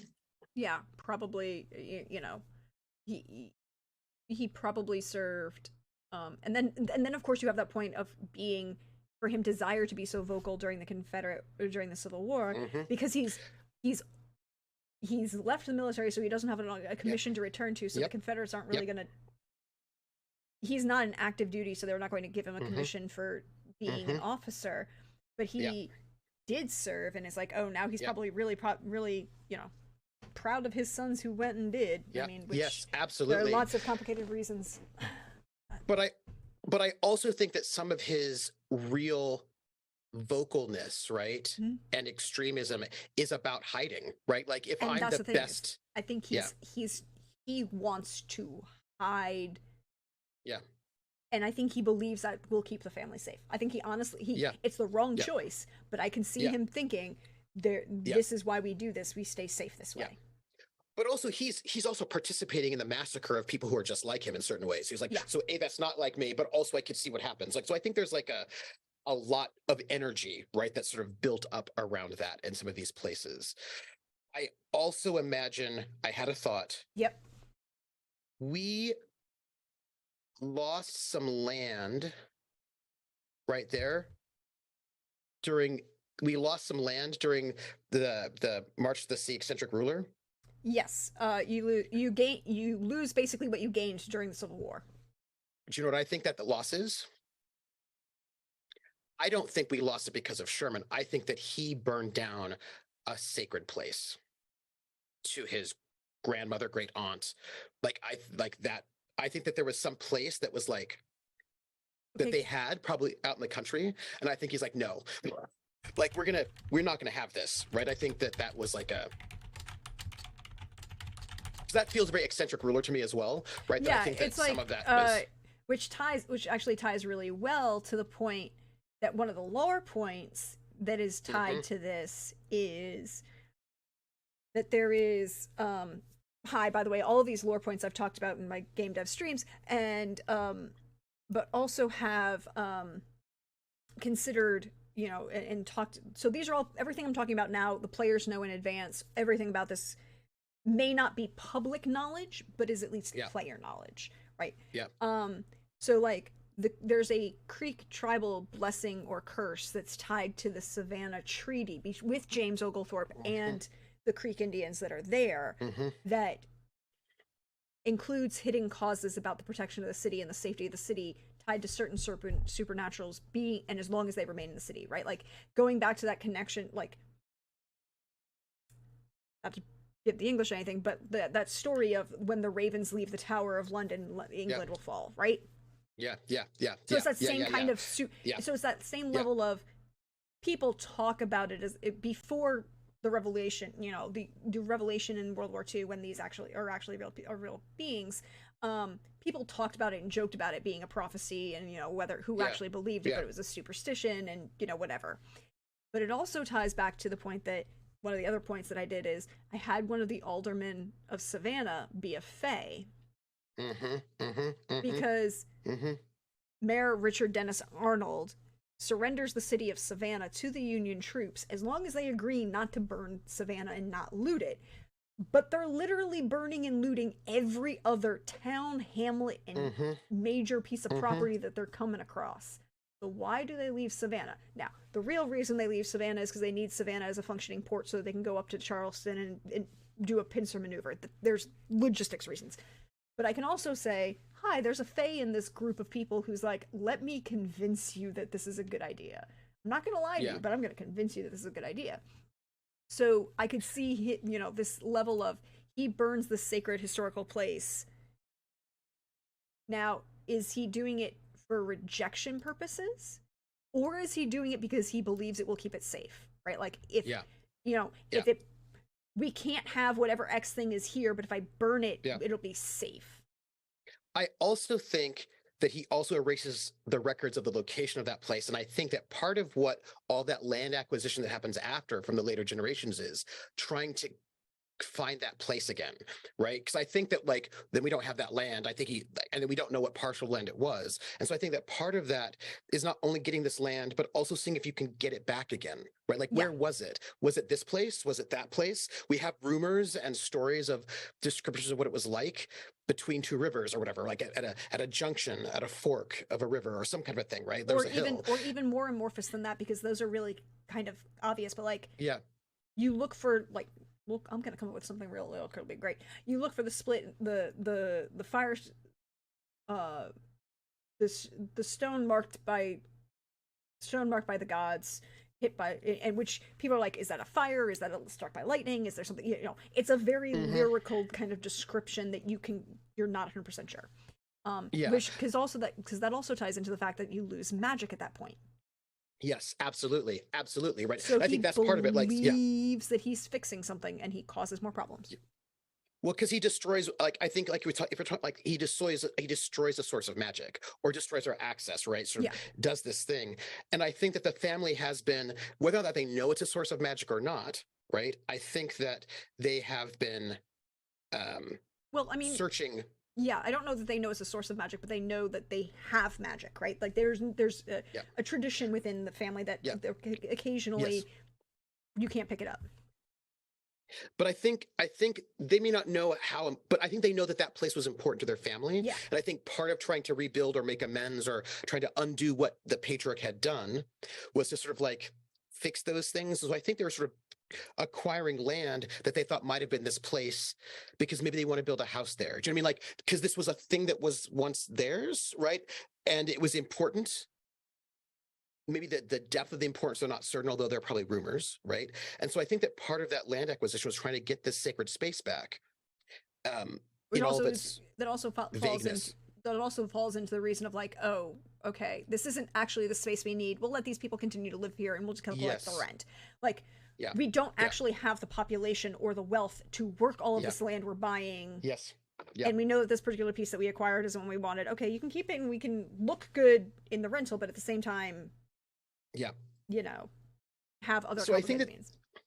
Yeah, so I think that there's like a process of trying to rebuild this past space, and what that means is sort of complicated, right? And I imagine they actually got that land after Black Tuesday, right? And they haven't lost the land. So I feel like the land, this sacred space, exists in land that they currently own. Whether or not they know it, I think, is a different question. I think it's one of those, you found the land that it's supposed to be on, but you don't know what this sacred thing is, and you don't know how to or what it means, or how to find it, or access it, or how to rebuild it, or how to access it. Yeah.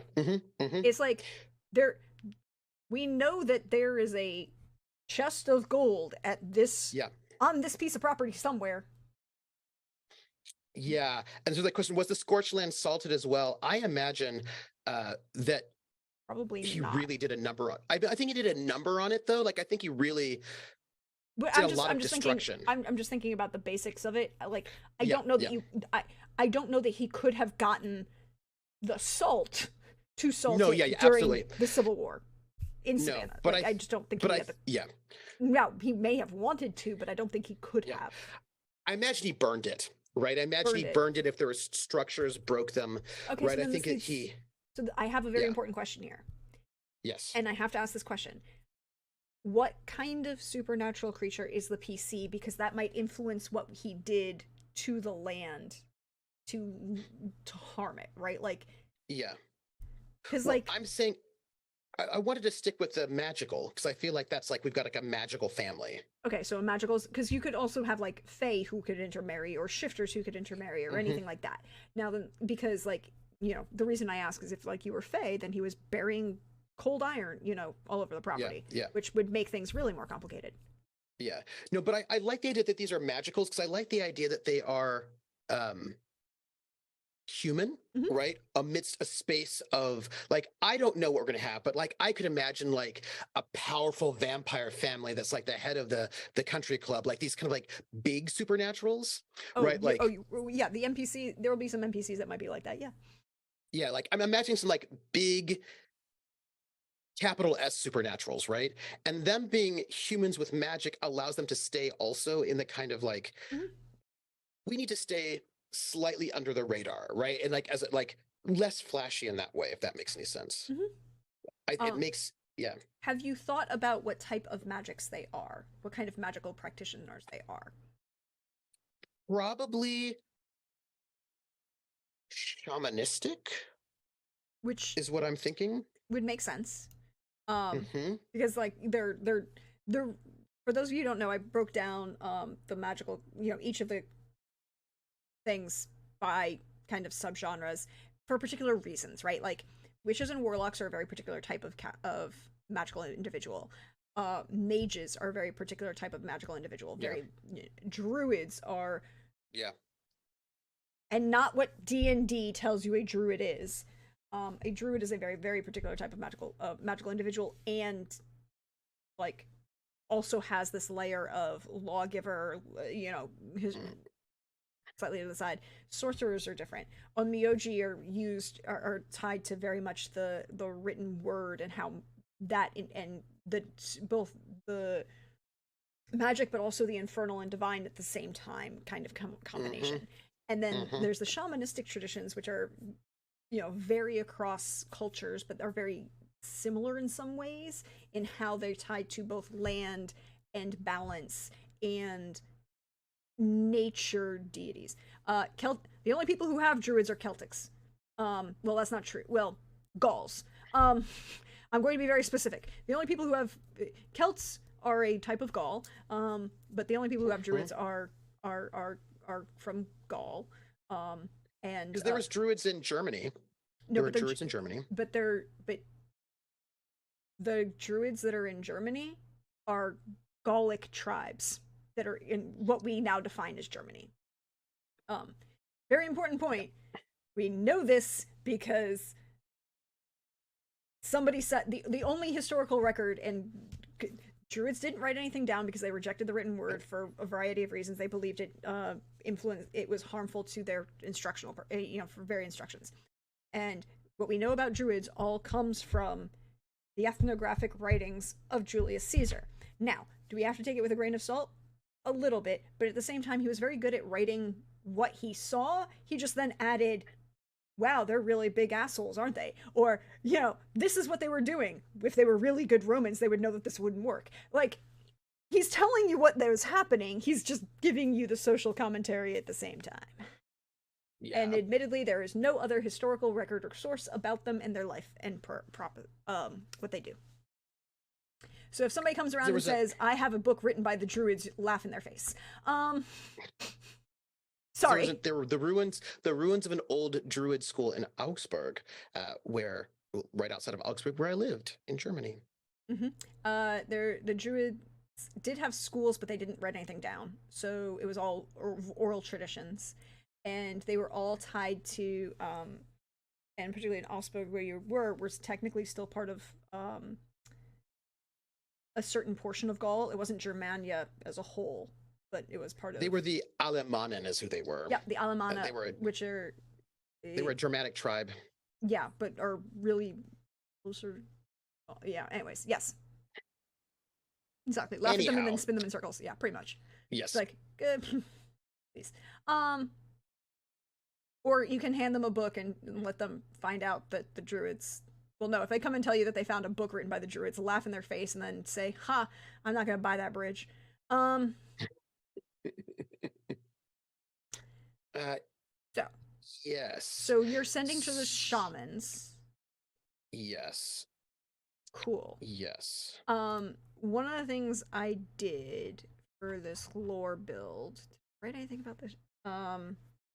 Again, there's no cultural problems.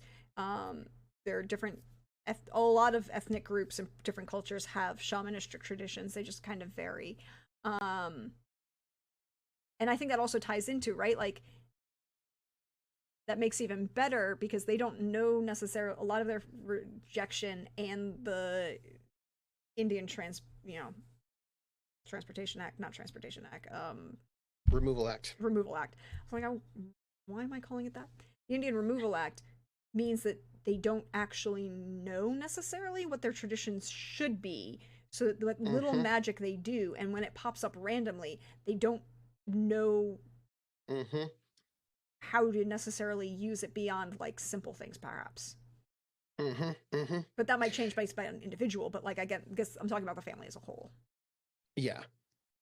By the way, not that just bit of detail. It looks like he couldn't go to the Citadel Oh, that's true because it didn't because exist yet. it didn't exist yet because it was 1842. Uh, VMI is 1839, which is still too late, which means he had to have gone to West Point. And, Or Annapolis, technically. but you know who was the superintendent for West Point during the time that he would have been there?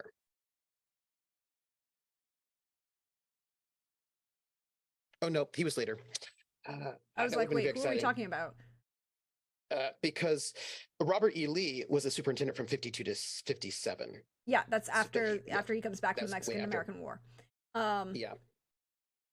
So it would have been 1830-ish, right? Like 1820, yeah. 1829, So 1830. he might act 1829, 1830. Correct me if I'm wrong, but I believe that is the year of the graduating class of Stonewall Jackson and Robert E. Lee is a class of 29, yeah, which means he might Lee have is gone. 29. So Yeah. it was not Jackson, it's Lee. Sorry, I was misspeaking. It's Lee. So that group of people who are Robert E. Lee, oh God, the cavalry soldier from Louisiana, Mm-hmm, mm-hmm, mm-hmm. a large number of these individuals who graduate in that class of 1829, who then go on to the Mexican American War and like are very good at logistics, war, battlefield Mm-hmm, tactics, strategy, all of those mm-hmm, mm-hmm. things. Which means he probably served with them, right? Yeah. They were probably upperclassmen when he was a younger person, which means he looked up to them, right? Also, And he probably served depending, with them. assuming that it's West Point, it doesn't change. It pretends to, and then you realize it really, really hasn't.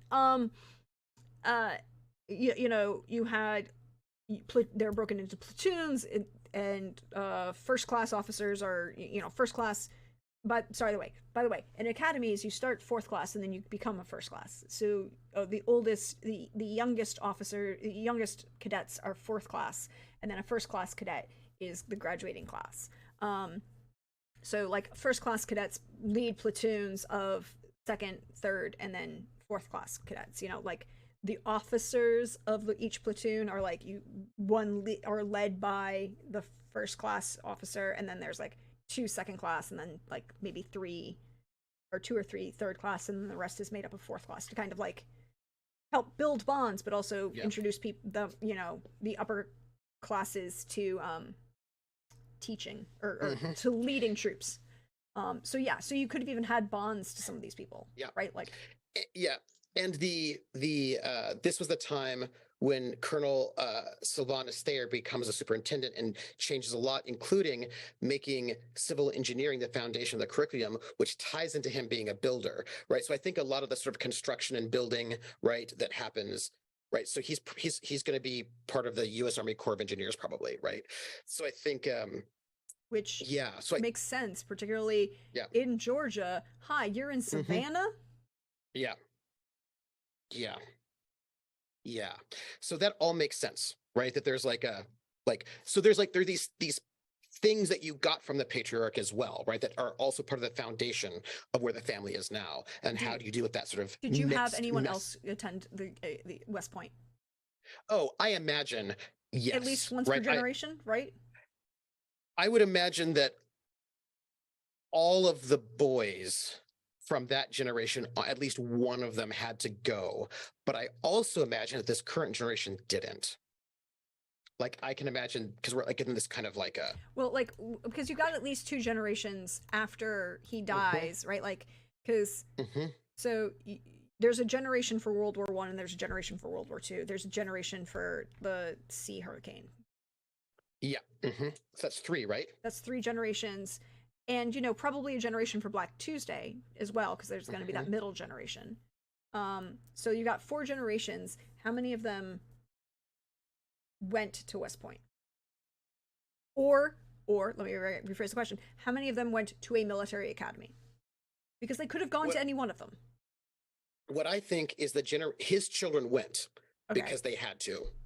one of them Do you know at what I mean? least. Yeah. Yeah, at least one of them, maybe two.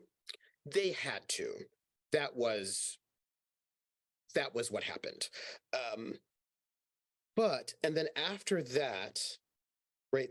Then you've got the generation who's World War One, Well, the generation of the hurricane, the generation of the hurricane. But because his sons would have been either going to West Point yeah, or just yes, graduated from West Point during the war. and If fought. he's 50, Yeah, yeah. Absolutely right. So his yes, I could imagine. Let's see. The generation after that, what I'm thinking is we might have some conscientious objectors, is what I think we might be having. well, Um, you get to being Quakers, so yeah, yeah. And I think that's probably going to hit World from War the One. hurricane. Yeah, World War One. Yeah, yeah, So you've got like say three generations. If you start with him, there's like three yeah, generations of yeah, graduates who went to West Point, which is not a yeah. small lineage to go to West Point, by the way. Um, I also can imagine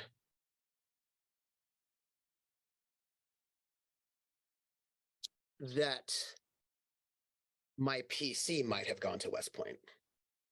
Ooh, I have a question: West Point or Mm-hmm. Annapolis or the Coast Guard Academy? Mm, West Point, to like in that lineage, I think. Okay. Yeah, and I think that was like I think that's like a I think that because that puts that character in a pivot space, right? Like So how many generations has it been since a member of your family went to West Point? it Two would or have three? been. We said there's. uh So if we start with the patriarch, right? Like he and hmm his son, at least one of Yeah, his sons, perhaps two of his sons, went to West Point. yeah, Then the yeah, next generation, you said one of them went. yeah. So that gets you to after the war. To the hurricane, Kane. right? Yeah, that gets you to the hurricane. Then you get World War One. And nobody else from then on, so they didn't go. So World War One didn't go. Black hmm Friday didn't go. Black Tuesday didn't go. So Well, but you're Black Tuesday's like just 10 years later, right? So yeah, well, but the thing, yeah, but you have to remember yeah, about when in time yeah, they would have gone, right? yeah, Like, yeah. okay, so if you're, did they go to, were they, they weren't going, well, Hurricane is in the 1890s. World War One is 19, well, when the American Center is 1917, right? So like that's, you have time for a generation to have gone, but not, so not for the generation that would have been during World War One, not for the generation that would have been during, that would have been of age to go to at the time of the depression or I the don't think there. crash. I don't think there are any boys in that World War One generation. Only girls. hmm Ooh. And the reason why is I think that one of the reasons why they get that reputation hit for World War II is because there are boys who are conscientious objectors and they don't go. And because still got the population to deal with it. um Yeah, so yeah, and okay, so then that leads to the question of like, well, and the family is already established a matrilineal family, so you could have, and hmm we're doing supernaturals anyway, so you can keep whatever hmm naming convention, you don't have to worry about that. hmm um so And we've also changed our names apparently multiple times, perhaps. At least once that you know of. Yeah. Yeah. Possibly twice, depending on if Yeah. she anglicized, there was an anglicization in Yes. there. Which I imagine there was. So it's much like a change there with the matriarch, a change with the patriarch. And she might have changed her name twice, right? Like anglicizing it, or like her parents had anglicized it, she changed it back. He changed it again, right? So I can imagine there being like this fighting dichotomy, which actually I think works really well. That the family is constantly going back and forth over this complicated relationship with their mixed race identity. Yeah, exactly.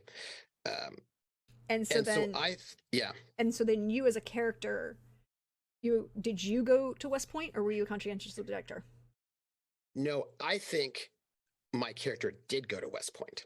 And I'm thinking my character is probably I'm thinking my character probably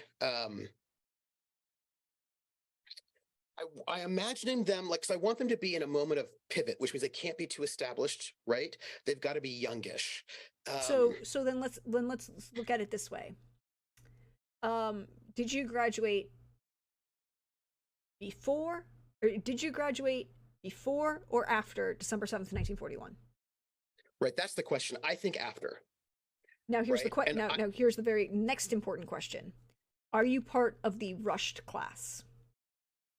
So first off, I actually think that he had older brothers who were conscientious objectors. And I think the Krillin says, or did your character go to West Point and then become a conscientious objector? I think that's it. I think that's it right there. Yeah. Okay. I think that's a good one, right? Goes to West Point and then becomes a conscientious objector. Which scandal? Oh, that's a huge ass scandal. I don't know that you can actually do that though. Like purely from a legal standpoint, like I like the idea, Krellin. It's a great idea. I'm just thinking about it from a JAG legal standpoint. I don't know if you had graduated at that point, like unless, because here's the thing. You graduate from a military academy and then you're required to do 5 years of service to pay for your military academy. But you might be able to do medical corps. Medical corps could have worked, but you couldn't have transferred to being a conscientious objector. Like a conscientious objector is a status that you could take. That was like there were like, and being Quaker would make sense for being like the Quakers are one of the largest populations of the Quakers and the Amish are the largest populations of conscientious objectors during World War II. But if you're already a member of the academy and graduated from the academy, I don't think that they can legally, under the United States Code of Military Justice, transfer your status to being either active duty or from active duty to conscientious objector. You can be dishonorably discharged, but then you wouldn't be a conscientious objector. You would be dishonorably discharged and being sent to a penal.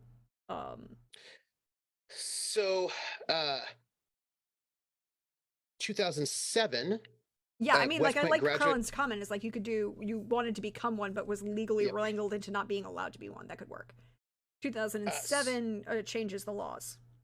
Right. So 2007, Captain Peter Brown was granted conscientious objector status and honorably discharged from the military. So that was 2007. Yeah, but he's also that's after the code change. Right. And so 2005 to 11 saw some changes. I want to know, let's see, there's a bunch of decisions, but I want to know what was going on in the 40s. Yeah, because the 1940 USMCJ 1940s United States US Code of Military Justice 1940s, because all of this is publicly available, by the way. That's 46 to 51. Here we go. All right. Act of 1940. I can take the whole document in context. General provisions, Congress, presidents, security, armed forces. Title 10. General military law, army. Here we go. Organization. Uh, Department of the Army, Army staff, the Army. Thank you. So that's Regulations. 1948. So Assignment of 1948 has a details. thing. Okay, special branches. Here we go. That could be a thing. He could have been transferred to a special branch. Like that's the thing is like he could be a medical Mm-hmm. service officer and like what could have come from that like being like I like Krellin, Krellin's idea Mm-hmm. of wanting to be a conscientious objector and requesting a transfer to the medical service because you can't Mm-hmm. like and that's the whole thing is like there were actual Mm-hmm. tribunals to Yeah. determine whether somebody could Yeah. be granted the Yep. thing of the title no, rank protection afforded the title of conscientious objector. There were entire tribunals to do it and like because of the Yep. way the United States hi the U.S. The military code of justice is not the same as laws in the rest of the country. It's really not at all. Was writing letters to a nice Quaker girl who was trying to convince him to Mm-hmm. change to conscientious objector while at West Point. December 7th Mm-hmm. happens. He gets graduated early and can't change his Mm. status or drop out in time. Well, there's yeah, because like he could have been in the first class year. In 1941, in 1942 they graduate everybody who was ready, who was in the senior class, basically, and they also graduate in 1943. They graduate everyone who was seniors and juniors, or was it 42? They graduated 2 years in a row. Anyways, they graduated one year during the war. They graduate 2 years in a row Oh, wait, hold combined. on, hold on. Mhm. We have a thing here. During World War II, all registrants were sent a questionnaire covering basic facts about their identification, physical condition, and history, and also provided a checkoff to indicate opposition to military service. If then you have to explain it. So then it says here, civilian public service provided conscientious objectors in the United States an alternative to military service during World War II.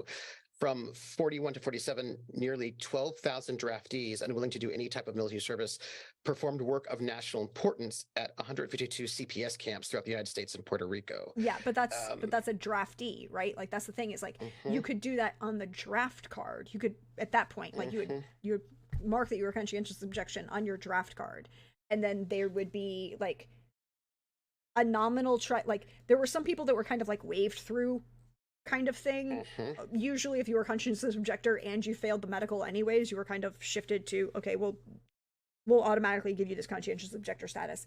But there were also those who were not, and they were usually like quasi panels about them. But then there were people who were like, but if you're already Well, at West Point, you're already a member of the military, so you're not. You're the draft rules aren't going to be applying. well, here's the thing here. It says Desmond T. Doss, a Virginia native and Seventh day Adventist, desired to perform military service after the start of World War II. While enlisting in with the intention of becoming a combat medic, Doss tried to claim non combatant status, but was told the military did not recognize the designation.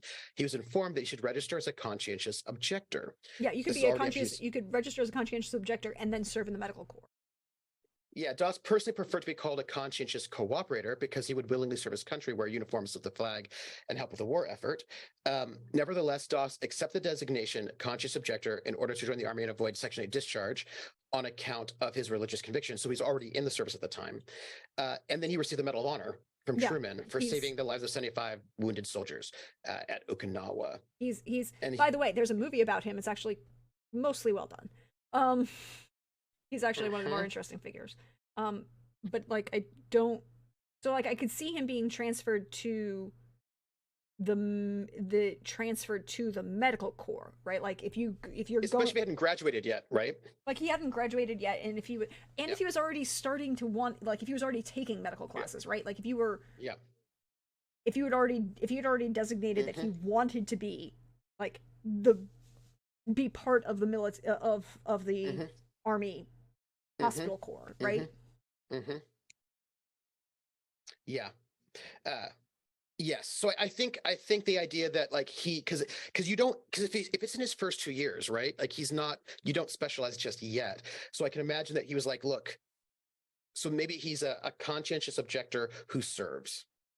Yes, and I think, but I also think I don't know that he gets officially that title so much as um he could Because be, DOS did. because Doss did, but he's also still at the academy. Like, so I think it's one of those, he requests the type, he requests the non-combat status, and then there's a, because you also have to remember Doss isn't an officer. That is true. That is the other important distinction here. Doss is Mm-hmm. not an officer, and if you're going to West Point, you're Mm-hmm. playing by officer rules, not enlisted rules, and they're a little different. There's also a lot of, there's a shit ton of hazing that happens in military academies, Mm-hmm. and a shit ton of hazing Mm-hmm. that was happening in 1940 in military academies that was Mm-hmm. probably not so good. Yeah. So, oh wait, we gotta go because you have to go to a thing. I do have to go to a thing. We're at character anyway, but our house is done. Your house is And done. Your house is done. yes. Your house is done. Not my Yes, house, my is, house done. is done. Your house is done. And now we're into Yes. character anyways, but I think you're now at a point where you can start thinking about things with your character.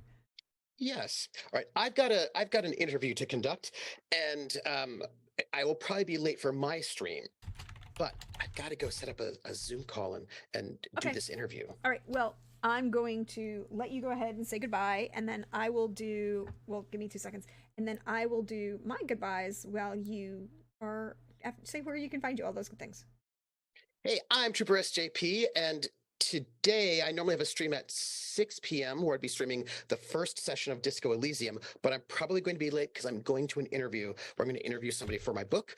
I don't know what time I'll start, but I'll let you all know. And then you can find me Friday over at 7 p.m. on my channel Eastern, Trooper SJP, for the finale of Crash Jones, Space Adventurer, and the Drynax Barbarians. And those are the next two places you can find me, and I'll tell you more about that later today. Have a good one. Thank you for being here, Trooper, and I'll let everybody do all the goodbyes. All right, bye everybody. Give me 2 seconds, everybody, while I get a fake cam going so that it will hide all the bad things. There we go. Cool. All right. So, thank you. Oh, Susie, welcome in. Welcome in. We're getting ready to wrap up. Well, we did part of the wrap up, but I'm glad you're here because we're going to be doing some little bit of things. Thank you for bringing your crew over. How are you doing? Welcome everybody who came over with Susanna. I am your friendly neighborhood Prax. I use she, her pronouns. You just missed Trooper. He just left. We've been working on building the house for Trooper's character in what will be the new game I'm going to be running this summer. It is a Southern Gothic urban fantasy using spanning 1945 to 2000, combining the house rules system from Chronicle system. For those of you who know Susie, you know Susanna Grace, you know that she plays a lot of Song of Ice and Fire, so it's the same system. But we're taking that and adapting it, and so we were having a lot of fun. We built out Trooper's house and their history, and started on his general character concept before we got into it. But what were you playing today? Was today a Dead Souls day?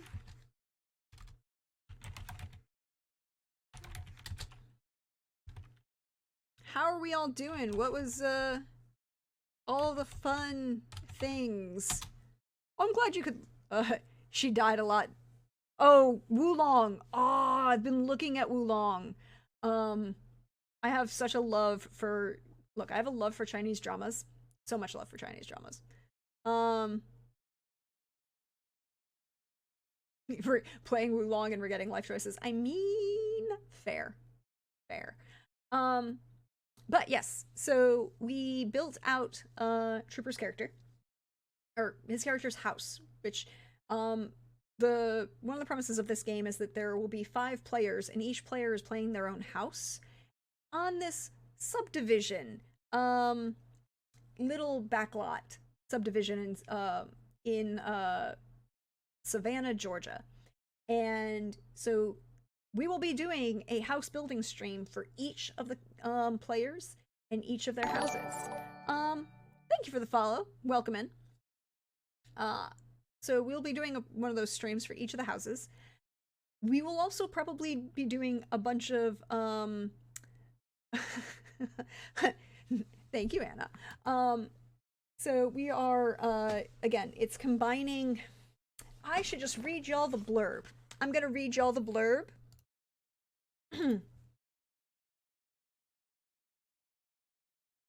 1945. World War II changed so much for the world, with so many countries joining in large-scale land battles and devastating bombings. The creatures and beings that once hid in the shadows, which most modern, rational adults viewed as superstitions of a bygone age or the fantasies of children, they were forced into the light. The world knows that humans aren't the only beings on the planet, and now they must learn to live together. Carousel Court is a brand new subdivision built on the former lands of a small plantation on the edge of the city of Savannah, Georgia. These homes are perfect for new families just starting out, for our boys coming home from the war and looking for a fresh start.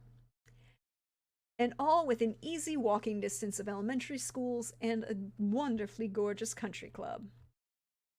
And then this subdivision in particular was built and marketed to the large supernatural population that make our area home. That will be the question, Krillin. Now they have to learn to live together. Or do they? Dun dun dun. So yeah. I'm also going to be doing a bunch of the world building, NPC building, which is actually what I kind of want to get started next.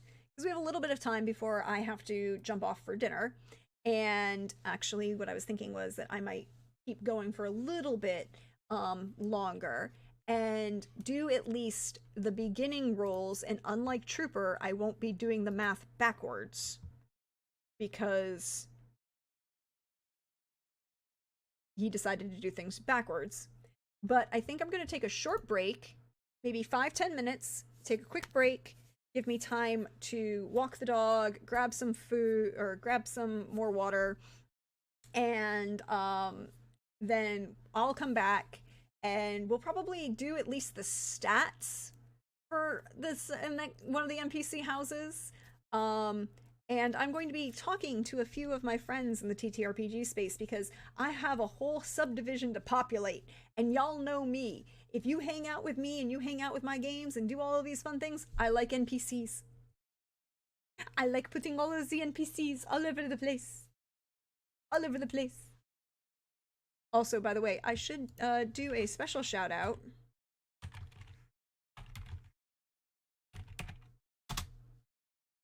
for our wonderful half-arsed hermit, who did the wonderful, beautiful art for Saturday night's Agapia stream. But I'm gonna take a short break. I'm gonna stretch. I'm gonna get some more water. I'm gonna walk the puppy. And then what we might do is just build this NPC house together. Which I like doing this. And you know I love. I mean, like I will be here this for this Conti. Yeah, this is, and that's the thing is like, I want to build the houses because those will be the pivotal points of playing the game, as it were, of politics in this country club in Savannah, and maybe even the county. Who knows? We might get ambitious and start looking at the state of Georgia. Who wants to make a run for governor? You know. It could happen. But, so, hold yourselves tight. I'm going to be right back, and I'll see you in a few minutes, everybody.